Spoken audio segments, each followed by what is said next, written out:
Punjabi radio USA ਸੁਣ ਰਹੇ ਸਾਰੇ ਹੀ ਮਾਣਯੋਗ ਅਤੇ ਸਤਿਕਾਰਤ ਸਰੋਤਿਆਂ ਨੂੰ ਪੰਜਾਬੀ ਰੇਡੀਓ USA ਦੀ ਟੀਮ ਅਤੇ ਮੇਰੇ ਰਾਜਕਰਮਵੀਰ ਸਿੰਘ ਵੱਲੋਂ ਆਪ ਜੀ ਨੂੰ ਬਹੁਤ ਪਿਆਰ ਸਤਿਕਾਰ ਸਾਹਿਬ ਦੋਨੋਂ ਅੱਜ ਜੋੜ ਕੇ ਨਿੱਘੀ ਜਿਹੀ ਸਤਿ ਸ੍ਰੀ ਅਕਾਲ ਸਭ ਨੂੰ ਜੀ ਨੂੰ ਆਖਦੇ ਹਾਂ। ਸਰੋਤਿਓ ਪ੍ਰੋਗਰਾਮ ਅੱਜ ਦੀ ਸਵੇਰ ਦੇ ਵਿੱਚ ਆਪ ਸਭ ਦਾ ਨਿੱਘਾ ਸਵਾਗਤ ਕਰਦੇ ਹਾਂ।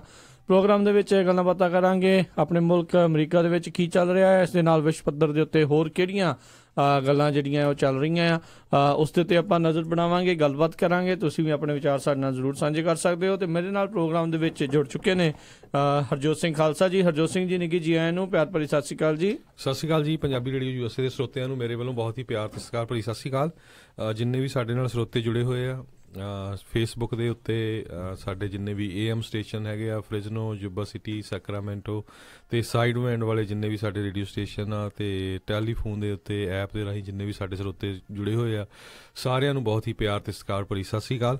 ਸਰੋਤਿਓ ਜਿੰਨੇ ਵੀ ਸਾਡੇ ਪ੍ਰੋਗਰਾਮ ਸੁਣਦੇ ਆ, ਸਾਨੂੰ ਕਾਲਾਂ ਵੀ ਬਹੁਤ ਆਉਂਦੀਆਂ। ਜੇ ਕਿਸੇ ਤਰ੍ਹਾਂ ਦੀ ਕੋਈ ਇੰਪਰੂਵਮੈਂਟ ਆ ਉਹ ਵੀ ਆਪਾਂ ਟਰਾਈ ਕਰਾਂਗੇ ਉਹਨੂੰ ਚੇਂਜ ਕਰਨ ਦੀ, ਕਿਉਂਕਿ ਆਪਾਂ ਪਹਿਲਾਂ ਤੋਂ ਦੱਸਦੇ ਆਏ ਹਾਂ ਵੀ ਅਸੀਂ ਦੋਨੋਂ ਹੀ ਕੋਈ ਜਿਹੜੇ ਹੈਗੇ ਆ ਰੇਡੀਓ ਹੋਸਟ ਐਕਸਪਰਟ ਨਹੀਂ, ਨਾ ਹੀ ਸਾਡਾ ਇਹ ਫੀਲਡ ਹੈਗਾ, ਪਰ ਆਪਾਂ ਜਿੱਦਾਂ ਤੁਹਾਡੇ ਵਰਗੇ ਹੀ ਹਾਂ ਬਿਲਕੁਲ, ਜਿਹੜੀਆਂ ਜੋ ਕੁਝ ਸਾਡੇ ਆਲੇ ਦੁਆਲੇ ਵਾਪਰ ਰਿਹਾ ਉਹ ਆਪਾਂ ਸਾਰਿਆਂ ਦੇ ਨਾਲ ਸਾਂਝੀਆਂ ਕਰਦੇ ਹਾਂ। ਸੋ ਅੱਜ ਰਾਜਕਰਮਵੀਰ ਸਿੰਘ ਜੀ ਆਪਾਂ ਕੁਝ ਕੁ ਜਿਹੜੀਆਂ ਖਬਰਾਂ ਸਾਂਝੀਆਂ ਕਰਾਂਗੇ, ਕਿਸ ਤਰ੍ਹਾਂ ਵੀ ਜਿਹੜੇ ਕੈਨੇਡਾ ਦੇ ਡਿਫੈਂਸ ਮਿਨਿਸਟਰ ਆ ਹਰਜੀਤ ਸਿੰਘ ਸਾਜਨ, ਉਹ ਇੰਡੀਆ 'ਚ ਗਏ ਹੋਏ ਆ। ਇਸੇ ਤਰ੍ਹਾਂ ਫ੍ਰਿਜ਼ਨੋ ਦੇ ਵਿੱਚ ਇੱਕ ਜਿਹੜਾ ਕਾਲੇ ਮੂਲ ਦਾ ਬੰਦਾ ਸੀ, ਉਹਨ 3 ਗੋਰਿਆਂ ਨੂੰ ਗੋਲੀਆਂ ਮਾਰੀਆਂ ਅਤੇ ਉਹ ਕਹਿੰਦਾ ਸੀ ਵੀ ਬਹੁਤ ਸਾਰੇ ਗੋਰਿਆਂ ਦੇ ਮਾਰਨੀਆਂ ਸੀਆਂ, ਉਹਦੇ ਬਾਰੇ ਡਿਸਕਸ ਕਰਾਂਗੇ। ਇਸੇ ਤਰ੍ਹਾਂ ਨਿਊ ਇੰਗਲੈਂਡ ਦੇ ਜਿਹੜੇ NFL ਪਲੇਅਰ ਹੈਗੇ ਆ, ਉਹਨਾਂ ਨੇ ਸੁਸਾਈਡ ਕਰ ਲਿਆ ਹੈਗਾ ਆ। ਪ੍ਰੈਜ਼ੀਡੈਂਟ ਟਰੰਪ ਦੀ ਜਿਹੜੀ ਨਵਾਂ ਉਹਨਾਂ ਨੇ ਕੱਲ੍ਹ ਐਗਜ਼ੀਕਿਊਟਿਵ ਆਰਡਰ ਸਾਈਨ ਕੀਤਾ ਹੈਗਾ, ਬਾਈ ਅਮਰੀਕਨ ਹਾਇਰ ਅਮਰੀਕਨ, ਉਹਦੇ ਬਾਰੇ ਡਿਸਕਸ ਕਰਾਂਗੇ। ਅਤੇ ਕਹਿੰਦੇ ਵੀ 2018 ਦੇ ਵਿੱਚ ਹੋ ਸਕਦਾ ਪਈ ਜਿਹੜੀ ਡੈਮੋਕ੍ਰੇਟਿਕ ਪਾਰਟੀ ਉਹ ਕਾਂਗਰਸ 'ਚ ਨਾ ਓਵਰਟੇਕ ਕਰ ਸਕੇ, ਈਵਨ ਦੋ ਹੁਣ ਜਿਹੜੀਆਂ 2 ਇਲੈਕਸ਼ਨਾਂ ਹੋਈਆਂ ਸੀਗੀਆਂ ਬੜੀਆਂ ਟਫ ਸੀਗੀਆਂ ਰਿਪਬਲਿਕਨਾਂ ਵਾਸਤੇ। ਇਸੇ ਤਰ੍ਹਾਂ ਇੱਕ ਬੇ ਏਰੀਏ ਦੇ ਵਿੱਚ ਇੱਕ ਕੰਪਨੀ ਦਾ CEO ਜਿਹੜਾ ਆ ਉਹ ਆਪਣੀ ਵਾਈਫ ਨੂੰ ਕੁੱਟਦਾ ਸੀ, ਡੋਮੈਸਟਿਕ ਵਾਇਲੈਂਸ ਦੇ ਵਿੱਚ ਉਹਦਾ ਕੇਸ ਚੱਲ ਰਿਹਾ, ਉਹਦੇ ਬਾਰੇ ਡਿਸਕਸ ਕਰਾਂਗੇ। ਅਤੇ ਇਮੀਗ੍ਰੇਸ਼ਨ ਬਾਰੇ ਜਿਹੜੀ ਥੋੜ੍ਹੀ ਬਹੁਤੀ ਅਪਡੇਟ ਵੀ ਕਿਸ ਤਰ੍ਹਾਂ ਇੱਕ ਡਰੀਮਰ ਜਿਹੜਾ ਹੈਗਾ ਆ ਉਹਨੂੰ ਡਿਪੋਰਟ ਕਰ ਦਿੱਤਾ ਗਿਆ। ਜੀ ਜੀ ਬਿਲਕੁਲ ਜੀ, ਬਹੁਤ ਤਰੀਕੇ ਦੀਆਂ ਜਿਹੜੀਆਂ ਇਸ ਟਾਈਮ ਅੱਜ ਆਪਣੇ ਕੋਲ ਖਬਰਾਂ ਆ, ਸੋ ਹਰ ਇੱਕ ਨੂੰ ਵਾਰੀ ਸਿਰ ਜਿਹੜਾ ਆ ਉਹ ਆਪਾਂ ਕਵਰ ਕਰਾਂਗੇ ਤੁਹਾਡੇ ਲਈ, ਜਿਹੜੇ ਜੀ ਆਪਾਂ ਪੇਸ਼ ਕਰਾਂਗੇ। ਅਤੇ ਸਭ ਤੋਂ ਪਹਿਲਾਂ ਹਰਜੋਤ ਸਿੰਘ ਜੀ, ਜੇ ਆਪਾਂ ਗੱਲ ਦੀ ਸ਼ੁਰੂਆਤ ਕਰੀਏ ਆਪਣੇ ਪ੍ਰੋਗਰਾਮ ਦੀ, ਜਿਹੜਾ ਫ੍ਰਿਜ਼ਨੋ ਦੇ ਵਿੱਚ ਕੱਲ੍ਹ ਬਹੁਤ ਹੀ ਇੱਕ ਮਾੜੀ ਘਟਨਾ ਜਿਹੜੀ ਆ ਵਾਪਰੀ ਹੈ, ਜਿਸ ਦੇ ਵਿੱਚ ਇੱਕ 25 ਸਾਲਾ ਜਿਹੜਾ ਆ ਦੱਸਦੇ ਆ ਕੋਰੀ ਅਲੀ ਮੁਹੰਮਦ, ਪਹਿਲਾਂ 25 ਕਿਹਾ ਜਾ ਰਿਹਾ ਸੀਗਾ, ਬਾਅਦ 39 ਸਾਲ ਜਿਹੜਾ ਜਦੋਂ ਉਸ ਨੂੰ ਫੜ ਲਿਆ ਗਿਆ ਤਾਂ ਦੱਸਿਆ ਗਿਆ ਵੀ ਕੋਰੀ ਅਲੀ ਮੁਹੰਮਦ 39 ਸਾਲਾ, ਜਿਸ ਨੇ ਕਿ ਉੱਥੇ ਗੋਲੀਬਾਰੀ ਕੀਤੀ ਕਿਸੇ ਦੇ ਫਰੰਟ ਯਾਰਡ ਦੇ ਵਿੱਚ, ਬੱਸ ਅੱਡੇ ਦੇ ਉੱਤੇ ਗੋਲੀਆਂ ਚਲਾ ਦਿੱਤੀਆਂ। ਉਸ ਕਰਕੇ 3 ਜਾਣਿਆਂ ਦੀ ਉੱਥੇ ਮੌਤ ਹੋਈ ਆ। ਜਿਹੜੀ ਫੁਲਟਨ ਐਵੀਨਿਊ ਹੈਗਾ ਆ ਉੱਥੇ ਇੱਕ ਚਰਚ ਹੈਗਾ ਆ, ਉਸ ਦੇ ਬਾਹਰ ਜਿਹੜੀ ਉਸ ਦੇ ਨਜ਼ਦੀਕ ਜਿਹੜੀ ਇਹ ਗੋਲੀਬਾਰੀ ਹੋਈ ਸੀਗੀ, ਜਿਸ ਵਿੱਚ 3 ਜਾਣਿਆਂ ਦੀ ਮੌਤ ਹੋਈ ਆ। ਅਤੇ ਪੂਰਾ ਦਿਨ ਫਿਰ ਇਸ ਨੂੰ ਲੱਭਣ ਦੇ ਵਿੱਚ ਜਿਹੜੀਆਂ ਆ ਉਹ ਕੋਸ਼ਿਸ਼ਾਂ ਚੱਲਦੀਆਂ ਰਹੀਆਂ ਅਤੇ ਬਾਅਦ ਦੇ ਵਿੱਚ ਪੁਲਿਸ ਨੂੰ ਜਿਹੜੀ ਸਫਲਤਾ ਪ੍ਰਾਪਤ ਹੋਈ ਅਤੇ ਕੋਰੀ ਅਲੀ ਮੁਹੰਮਦ ਆ ਉਸ ਨੂੰ ਜਿਹੜਾ ਹੈ ਗ੍ਰਿਫਤਾਰ ਕਰ ਲਿਆ ਗਿਆ। ਜੀ ਬਿਲਕੁਲ। ਸੋ ਇਹਦੇ ਸੰਬੰਧ ਦੇ ਵਿੱਚ ਜਿਹੜੇ ਫ੍ਰਿਜ਼ਨੋ ਦੇ ਮੇਅਰ ਹੈਗੇ ਲੀ ਬ੍ਰੈਂਡ, ਉਹਨਾਂ ਨੇ ਕਿਹਾ ਵੀ ਜਿਹੜਾ ਅੱਜ ਦਾ ਦਿਨ ਆ ਸਾਡੇ ਲਈ ਇਹ ਸੈਡ ਡੇ ਫॉर ਅਸ ਆਲ, ਵੀ ਸਾਰਿਆਂ ਦੇ ਲਈ ਬਹੁਤ ਹੀ ਜਿਹੜਾ ਇਹ ਮਾੜਾ ਦਿਨ ਹੈਗਾ ਆ। ਸਭ ਤੋਂ ਪਹਿਲਾਂ ਉਸਨੇ ਕੀ ਕੀਤਾ ਵੀ ਉਹ ਜਿਹੜੀ ਖਬਰ ਆ ਵੀ ਵੱਧ ਤੋਂ ਵੱਧ ਉਹ ਗੋਰੇ ਲੋਕਾਂ ਨੂੰ ਮਾਰਨਾ ਚਾਹੁੰਦਾ ਸੀ। ਜੀ ਬਿਲਕੁਲ। ਸੋ ਸਭ ਤੋਂ ਪਹਿਲਾਂ ਉਸਨੇ ਇੱਕ PG&E ਦਾ ਟਰੱਕ ਸੀਗਾ, ਉਹਦੇ EMPLOYEE ਨੂੰ ਉੱਥੇ ਮਾਰਿਆ, ਅਤੇ ਉਹਦਾ ਜਿਹੜਾ ਡਰਾਈਵਰ ਸੀ ਉਹ ਸਪੈਨਿਸ਼ ਮੂਲ ਦਾ ਬੰਦਾ ਸੀ, ਮੈਕਸੀਕਨ ਮੂਲ ਦਾ ਬੰਦਾ ਸੀ, ਅਤੇ ਜਿਹੜਾ ਗੋਰਾ ਉਹ ਮਾਰ ਦਿੱਤਾ, ਅਤੇ ਉਹ ਡਰਾਈਵਰ ਟਰੱਕ ਨੂੰ ਭਜਾ ਕੇ ਪੁਲਿਸ ਸਟੇਸ਼ਨ ਲੈ ਗਿਆ। ਪਰ ਉਹ ਡਰਾਈਵਰ ਤਾਂ ਬਚ ਗਿਆ, ਜਿਹੜਾ ਵਿਕਟਮ ਸੀਗਾ ਉਹ ਗੋਰੇ ਮੂਲ ਦਾ ਬੰਦਾ ਸੀ, 58 ਸਾਲਾਂ ਦਾ, ਉਹਦੀ ਉੱਥੇ ਮੌਤ ਹੋ ਗਈ। ਉਹ ਤੋਂ ਬਾਅਦ 2 ਹੋਰ ਬੰਦਿਆਂ ਨੂੰ ਉਹਨ ਉੱਥੇ ਜਿਹੜੀਆਂ ਗੋਲੀਆਂ ਦੇ ਨਾਲ ਮਾਰਿਆ। ਬਿਲਕੁਲ। ਉਹਨਾਂ ਦੀ ਉਮਰ 34 ਤੇ 37 ਸਾਲ ਜਿਹੜੀ ਉਹ ਦੱਸੀ ਜਾਂਦੀ ਆ। ਦੱਸਿਆ ਜਾ ਰਿਹਾ ਆ ਬਾਅਦ ਦੇ ਵਿੱਚ ਜਦੋਂ ਇਸ ਦੇ ਬਾਰੇ ਹੋਰ ਗੱਲਾਂ ਬਾਤਾਂ ਰਿਪੋਰਟ ਸਾਹਮਣੇ ਆਈਆਂ, ਖਬਰਾਂ ਸਾਹਮਣੇ ਆਈਆਂ, ਜਿੱਦਾਂ ਦੱਸਿਆ ਵੀ ਇਹ ਵਾਈਟ ਰੇਸ ਨੂੰ ਬਹੁਤ ਜ਼ਿਆਦਾ ਹੇਟ ਕਰਦਾ ਸੀਗਾ। ਕਹਿ ਰਹੇ ਸੀਗੇ ਵੀ ਇਸ ਨੇ ਆਪਣੇ ਫੇਸਬੁੱਕ ਦੇ ਉੱਤੇ ਜਿਹੜੇ ਆ ਐਂਟੀ ਵਾਈਟ ਜਿਹੜੀਆਂ ਆ ਉਹ ਕਾਫੀ ਗੱਲਾਂ ਜਿਹੜੀਆਂ ਉਹ ਲਿਖੀਆਂ ਸੀ, ਹੇਟ ਦੇ ਜਿਹੜੇ ਮੈਸੇਜ ਉਸ ਦੇ ਵਿੱਚ ਲਿਖੇ ਸੀ। ਅਤੇ ਇੱਕ ਹੋਰ ਗੱਲਾਂ ਜਿਹੜੀਆਂ ਇਸ ਖਬਰ ਦੇ ਵਿੱਚ ਜਿਹੜੀ ਆ ਰਹੀ ਆ ਕਹਿੰਦਾ ਵੀ ਅੱਲਾਹੂ ਅਕਬਰ ਦੇ ਵੀ ਕਹਿੰਦੇ ਉਸਨੇ ਗੋਲੀਆਂ ਚਲਾਉਣ ਤੋਂ ਪਹਿਲਾਂ ਆ ਉੱਥੇ ਨਾਰੇ ਜਿਹੜੇ ਆ ਉਹ ਲਾਏ ਆ। ਸੋ ਇਹ ਗੱਲਾਂ ਜਿਹੜੀਆਂ ਕੁਝ ਸਾਹਮਣੇ ਆ ਰਹੀਆਂ ਆ। ਸਮਝ ਨਹੀਂ ਆਉਂਦੀ ਵੀ ਦੁਨੀਆ ਦੇ ਵਿੱਚ ਹੋ ਕੀ ਰਿਹਾ ਹਰਜੋਤ ਸਿੰਘ ਜੀ, ਵੀ ਇੰਨੀ ਨਫ਼ਰਤ ਇੱਕ ਦੂਜੇ ਦੇ ਪ੍ਰਤੀ ਕਿਉਂ ਇੰਨੀ ਜ਼ਿਆਦਾ ਹੋਈ ਜਾ ਰਹੀ ਆ, ਵੀ ਬੰਦੇ ਪਿਆਰ ਮੁਹੱਬਤ ਨਾਲ ਰਹਿਣ, ਭਾਈਚਾਰਕ ਸਾਂਝ ਨਾਲ ਰਹਿਣ, ਪਰ ਕਿਤੇ ਨਾ ਕਿਤੇ ਜਿਹੜੀਆਂ ਨਫ਼ਰਤਾਂ ਆ ਇਹ ਆਮ ਲੋਕਾਂ ਦੇ ਜੀਵਨ ਦੇ ਉੱਤੇ ਬਹੁਤ ਮਾੜਾ ਅਸਰ ਪਾ ਰਹੀਆਂ ਆ। ਜੀ ਬਿਲਕੁਲ। ਸੋ ਇਹਦੇ ਸੰਬੰਧ ਦੇ ਵਿੱਚ ਪਹਿਲਾਂ ਲੋਕ ਜਿਹੜੇ ਉਹ ਸੋਚ ਰਹੇ ਸੀ, ਮੇਬੀ ਕਹਿੰਦੇ ਇੱਕ ਉੱਥੇ ਬਾਈ ਸਟੈਂਡਰਡ ਸੀ, ਖੜਾ ਬੰਦਾ ਸੀ, ਉਹ ਕਹਿੰਦਾ ਵੀ ਮੈਂ ਸੋਚ ਰਿਹਾ ਸੀ ਵੀ ਸ਼ਾਇਦ ਇਹ ਗੈਂਗ ਰਿਲੇਟਡ ਕੋਈ ਵਾਇਲੈਂਸ ਹੋਵੇ, ਪਰ ਉਹ ਤੋਂ ਬਾਅਦ ਉਹਨੂੰ ਦੇਖਿਆ ਵੀ ਇੱਕ ਬੰਦਾ ਜਿਹੜਾ ਵਿਚਾਰਾ ਜਿਹਨੂੰ ਮਾਰਿਆ ਗਿਆ ਉਹ ਗਰੋਸਰੀ ਲੈ ਕੇ ਜਾ ਰਿਹਾ ਸੀ ਤੇ ਉਹਦੀ ਸਾਈਡ ਦੇ ਉੱਤੇ ਗਰੋਸਰੀ ਜਿਹੜੀ ਡਿੱਗੀ ਹੋਈ ਸੀਗੀ। ਜੀ ਜੀ। ਸੋ ਜਿੰਨੇ ਵੀ ਸਾਡੇ ਸਰੋਤੇ ਹੈਗੇ ਆ, ਖਾਸ ਕਰਕੇ ਫ੍ਰਿਜ਼ਨੋ ਏਰੀਆ ਜਾਂ ਕਿਤੇ ਵੀ ਆਲ ਓਵਰ USA ਦੇ ਵਿੱਚ ਇਦਾਂ ਦੀਆਂ ਇਨਸੀਡੈਂਟ ਬਹੁਤ ਜ਼ਿਆਦਾ ਹੋ ਰਹੀਆਂ। ਜੀ ਜੀ। ਉਧਰ Islamic cultural centre of Fresno ਦੇ ਜਿਹੜੇ ਸਾਈਦ ਅਲੀ ਗਿਜ਼ਵਨੀ, ਉਹਨਾਂ ਨੇ ਜਿਹੜਾ ਦੱਸਿਆ ਵੀ ਇਹ ਸਾਡੀ ਕਾਂਗਰੈਸ਼ਨ ਦਾ ਜਿਹੜਾ ਮੈਂਬਰ ਨਹੀਂ ਸੀਗਾ, ਤੇ ਉਹਨਾਂ ਨੇ ਦੁੱਖ ਜਿਹੜਾ ਜੀ ਸਾਰੇ ਵਿਕਟਮਸ ਦੇ ਨਾਲ, ਪੀੜਤਾਂ ਦੇ ਪਰਿਵਾਰਾਂ ਨਾਲ ਪ੍ਰਗਟ ਕੀਤਾ ਆ। ਇਹ ਦੇਖੋ ਹਰਜੋਤ ਸਿੰਘ ਜੀ, ਕਿਤੇ ਨਾ ਕਿਤੇ ਫੇਰ ਮੁੜ ਕੇ ਜਿਹੜੀ ਗੱਲ ਘੁੰਮ ਫਿਰ ਕੇ ਜਿਹੜੀ ਆ ਉਹ ਮੁਸਲਮਾਨ ਵਾਲੇ ਜਿਹੜੇ ਪਾਸੇ ਨੂੰ ਜਿਹੜੀ ਆ ਚੁੱਕੀ ਆ, ਤੇ ਮੀਡੀਆ ਨੇ ਵੀ ਉਸੇ ਤਰੀਕੇ ਦੀ ਜਿਹੜੀ ਗੱਲ ਉਹ ਚੁੱਕੀ ਆ। ਮੈਂ ਥੋੜੇ ਦਿਨ ਪਹਿਲਾਂ ਆਪਾਂ ਜਦੋਂ ਖਬਰ ਕਰ ਰਹੇ ਸੀ ਵੀ ਸੈਨ ਬਰਨਾਰਡੀਨੋ ਦੇ ਵਿੱਚ ਇੱਕ ਜਦੋਂ ਕਾਲੇ ਮੂਲ ਦੇ ਜਿਹੜੇ ਆ ਲੋਕ ਉਸਨੇ ਗੋਲੀਬਾਰੀ ਕੀਤੀ ਸੀ, ਜਿਸ 'ਚ ਬੱਚਿਆਂ ਦੀ ਵੀ ਮੌਤ ਹੋਈ ਸੀ, ਪਰ ਉਸ ਟਾਈਮ ਦੇ ਉੱਤੇ ਮੀਡੀਆ ਨੇ ਉਹ ਖਬਰ ਨੂੰ ਉਸ ਤਰੀਕੇ ਦੇ ਨਾਲ ਨਹੀਂ ਸੀ ਚੱਕਿਆ। ਆਈ ਗੈਸ ਉਹਨਾਂ ਦੇ ਉਹ ਜਿਹੜਾ ਨੈਰੇਟਿਵ ਆ ਉਹਦੇ ਨਾਲ ਉਹ ਮੇਲ ਨਹੀਂ ਸੀ ਖਾਂਦੀ, ਤੇ ਹੁਣ ਇਹ ਜਿਹੜੀ ਖਬਰ ਆ ਉਹ ਕਾਫੀ ਜਿਹੜੀ ਜ਼ਿਆਦਾ ਆ ਉਹ ਪ੍ਰਚਲਿਤ ਹੋ ਰਹੀ ਆ, ਤੇ ਇੱਕ ਨੈਸ਼ਨਲ ਨਿਊਜ਼ ਜਿਹੜੀ ਆ ਉਹ ਪੂਰੀ ਬਣ ਚੁੱਕੀ ਆ। ਜੀ। ਸੋ ਇਹਦੇ ਸੰਬੰਧ ਦੇ ਵਿੱਚ ਉਹਦਾ ਭਰਾ ਜਿਹੜਾ ਆ ਉਹ ਕਹਿੰਦਾ ਵੀ ਮੈਂ ਕਦੇ ਸੋਚਿਆ ਨਹੀਂ ਸੀ ਮੇਰਾ ਜਿਹੜਾ ਬ੍ਰਦਰ ਆ ਉਹ ਇਦਾਂ ਦਾ ਹੋਊਗਾ, ਵੀ ਉਹ ਕਹਿੰਦਾ ਵੀ ਉਹ ਤਾਂ ਬਹੁਤ ਫਨੀ ਤੇ ਇੰਟੈਲੀਜੈਂਟ ਬੰਦਾ ਸੀ। ਤੇ ਨਾਲ ਦੀ ਨਾਲ ਜਿਹੜੇ ਕੈਥੋਲਿਕ ਚੈਰਿਟੀਜ਼ ਹੈਗੀ ਆ, ਇਹ ਨਾਨ ਪ੍ਰੋਫਿਟ ਆਰਗੇਨਾਈਜੇਸ਼ਨ ਸੀ, ਇਹ ਲੋਕਾਂ ਨੂੰ ਉੱਥੇ ਜਿੱਦਾਂ ਜਿਹੜੇ ਮੋਸਟਲੀ ਜਿਹੜੇ ਕਈ ਰਿਫਿਊਜੀ ਆਉਂਦੇ ਆ ਜਾਂ ਹੋਮਲੈਸ ਬੰਦੇ ਆ ਜਾਂ ਜਿਨ੍ਹਾਂ ਕੋਲ ਡਿਸੇਬਿਲਟੀਜ਼ ਆ, ਉਹਨਾਂ ਨੂੰ ਫ੍ਰੀ ਫੂਡ ਦਿੰਦੇ ਸੀ। ਤੇ ਕਹਿੰਦੇ ਵੀ 2 ਬੰਦੇ ਹੋ ਸਕਦਾ ਵੀ ਸਾਡੇ ਉਹ ਹੋਣ ਜਿਨ੍ਹਾਂ ਨੂੰ ਗੋਲੀ ਨਾਲ ਮਾਰ ਦਿੱਤਾ ਗਿਆ। ਜੀ ਬਿਲਕੁਲ।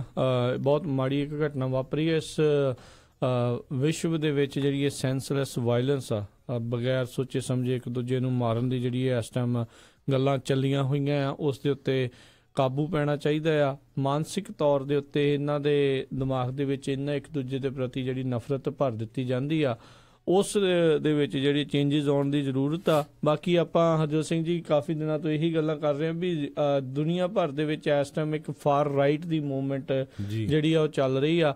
ਹਰ ਕੋਈ ਕਹਿੰਦਾ ਹੈ ਵੀ ਜਾਂ ਮੇਰਾ ਮੁਲਕ ਸਭ ਤੋਂ ਵਧੀਆ ਹੈ ਜਾਂ ਮੇਰਾ ਧਰਮ ਸਭ ਤੋਂ ਵਧੀਆ ਆ। ਇੱਕ ਇਨਸਾਨੀਅਤ ਵਾਲੀ ਇੱਕ ਜਿਹੜੀ ਚੀਜ਼ ਆ ਉਹ ਕਿਤੇ ਨਾ ਕਿਤੇ ਅਲੋਪ ਹੋ ਰਹੀ ਆ, ਉਸ ਤੋਂ ਆਪਾਂ ਦੂਰ ਹੁੰਦੇ ਜਾ ਰਹੇ ਹਾਂ। ਉਹ ਚੀਜ਼ਾਂ ਜਿਹੜਾ ਇੱਕ ਭਾਈਚਾਰਕ ਸਾਂਝ ਆ, ਉਹ ਚੀਜ਼ਾਂ ਜਿਹੜੀਆਂ ਆ ਮੁੜ ਵਾਪਸ ਲਿਆਉਣ ਦੀ ਜਿਹੜੀ ਜ਼ਰੂਰਤ ਆ। ਟੋਲਰੈਂਸ, ਸਹਿਣਸ਼ੀਲਤਾ ਜਿਹੜੀ ਆ ਉਹ ਵਧਾਉਣ ਦੀ ਜਿਹੜੀ ਆ ਹਰ ਇੱਕ ਨੂੰ ਜਿਹੜੀ ਇਸ ਚੀਜ਼ ਦੇ ਵਿੱਚ ਜ਼ਰੂਰਤ ਹੈਗੀ ਆ। ਸੋ ਰਾਜਕਰਮਵੀਰ ਸਿੰਘ ਜੀ, ਇੱਦਾਂ ਜਿੱਦਾਂ ਆਪਾਂ ਮੀਡੀਆ ਦੀ ਦੱਸਦੇ ਹਾਂ ਵੀ USA ਦੇ ਵਿੱਚ ਵੀ ਕਈ ਵਾਰੀ ਫਿਰ ਜਦੋਂ ਮੁਸਲਮਾਨ ਨਾਲ ਰਿਲੇਟਡ ਕੋਈ ਖਬਰ ਹੁੰਦੀ ਆ ਉਹਨੂੰ ਇੰਨਾ ਚੱਕਦੇ ਹੈਗੇ ਆ, ਤੇ ਇੰਡੀਆ ਦੇ ਵਿੱਚ ਅੱਜ ਕੱਲ੍ਹ ਜਿਹੜੇ ਕੈਨੇਡਾ ਦੇ ਡਿਫੈਂਸ ਮਿਨਿਸਟਰ ਹੈਗੇ ਆ ਹਰਜੀਤ ਸਿੰਘ ਸੱਜਣ, ਉਹ ਇੰਡੀਆ ਗਏ ਹੋਏ ਆ, ਤੇ ਉੱਥੇ ਦਾ ਜਿਹੜਾ ਮੀਡੀਆ ਹੈਗਾ ਮੇਨ ਸਟ੍ਰੀਮ ਮੀਡੀਆ, ਉਹ ਉਹਨਾਂ ਨੂੰ ਕੋਈ ਹਾਈਲਾਈਟ ਨਹੀਂ ਕਰ ਰਿਹਾ। ਚਾਹੇ ਬੜੀਆਂ ਖਬਰਾਂ ਹੋਣ, Times of India, Hindustan Times ਆ, ਜਿੰਨੇ ਵੀ TV ਚੈਨਲ ਆ ਜਿਹੜੇ ਤੁਸੀਂ 80-80 100-100 ਡਾਲਰ ਦੇ ਕੇ ਜਿਹੜੇ ਘਰ ਲਵਾਇਓ ਆ, ਉਹਨਾਂ ਨੂੰ ਦੇਖੋ ਵੀ ਕਿੰਨੇ ਕੁ ਉਹ ਚੈਨਲ ਜਿਹੜੇ ਆ ਉਹ ਉਸ ਖਬਰ ਨੂੰ ਕਵਰ ਕਰ ਰਹੇ ਹੈਗੇ ਆ। ਜੀ ਬਿਲਕੁਲ। ਤੇ ਦੇਖੋ ਵੀ ਕਿੰਨੀ ਮਾੜੀ ਗੱਲ ਹੈਗੀ ਆ। ਤੇ ਕਈ ਵਾਰੀ ਕੀ ਹੁੰਦਾ ਆਪਾਂ ਦੇਖੀਦਾ, ਕਈ ਵਾਰੀ ਮੈਂ ਤੁਹਾਨੂੰ ਦੱਸਦਾ ਵੀ ਇੱਥੇ ਮਾਈਕਰੋਸਾਫਟ ਦਾ CEO ਇੰਡੀਆ ਗਿਆ ਸੀ ਤੇ ਉਹ ਲਾਈਵ ਸਾਰੇ ਚੈਨਲ ਦਿਖਾ ਰਹੇ ਸੀ। ਬਿਲਕੁਲ ਬਿਲਕੁਲ। ਤੇ ਇਹ ਕੰਟਰੀ ਦਾ ਡਿਫੈਂਸ ਮਿਨਿਸਟਰ ਗਿਆ, ਉਹ ਵੀ ਜਿਹੜੇ ਕੰਟਰੀ ਦੇ ਇੰਡੀਆ ਦੇ ਨਾਲ ਗੁੱਡ ਰਿਲੇਸ਼ਨ ਬਣਾਉਣ ਦੇ। ਇਹ ਇੱਥੋਂ ਇਹ ਜਿਹੜੀ ਨਫ਼ਰਤ ਜਿਹੜੀ ਆ ਉਹ ਸਾਫ਼ ਝਲਕਦੀ ਆ ਵੀ ਕਿਸ ਤਰੀਕੇ ਦੇ ਨਾਲ ਜਿਹੜੀ ਹਿੰਦੁਸਤਾਨੀ ਹਕੂਮਤ ਆ ਉਹ ਚਾਹੁੰਦੀ ਨਹੀਂ ਆ ਵੀ ਕੋਈ ਸਰਦਾਰ, ਕੋਈ ਸਿੱਖ ਜਿਹੜਾ ਜੀ ਉਹ ਅੱਗੇ ਆਵੇ। ਇਹ ਕਹਿਣ ਤੋਂ ਮੈਂ ਗੁਰੇਜ਼ ਨਹੀਂ ਕਰਾਂਗਾ, ਪਹਿਲੋਂ ਕਈਆਂ ਨੂੰ ਲੱਗਦਾ ਹੋਵੇਗਾ ਵੀ ਨਹੀਂ ਇਹ ਐਵੇਂ ਗੱਲਾਂ ਕਰਦੇ ਆ, ਇਦਾਂ ਦੀ ਗੱਲ ਨਹੀਂ ਆ। ਇਹ ਹੁਣ ਸਾਫ਼ ਜਿਹੜੀਆਂ ਚੀਜ਼ਾਂ ਜਿਹੜੀਆਂ ਉਹ ਝਲਕ ਰਹੀਆਂ ਆ ਵੀ ਪਹਿਲੋਂ ਉਸ ਨੂੰ ਕਹਿਣਾ, ਹਰਜੀਤ ਸਿੰਘ ਸੱਜਣ ਹੋਣਾ ਨੂੰ ਇਹ ਕਹਿਣਾ ਵੀ ਨਹੀਂ ਜੀ ਤੁਹਾਨੂੰ ਪਿੰਡ ਨਹੀਂ ਅਸੀਂ ਜਾਣ ਦੇਣਾ, ਤੁਸੀਂ ਜਾ ਨਹੀਂ ਸਕਦੇ ਕਿਉਂਕਿ ਅਸੀਂ ਸਿਕਿਉਰਿਟੀ ਨਹੀਂ ਦੇ ਸਕਦੇ। ਫੇਰ ਬਦਲ ਵੀ ਹੁੰਦੇ ਆ, ਜਾ ਰਹੇ ਆ।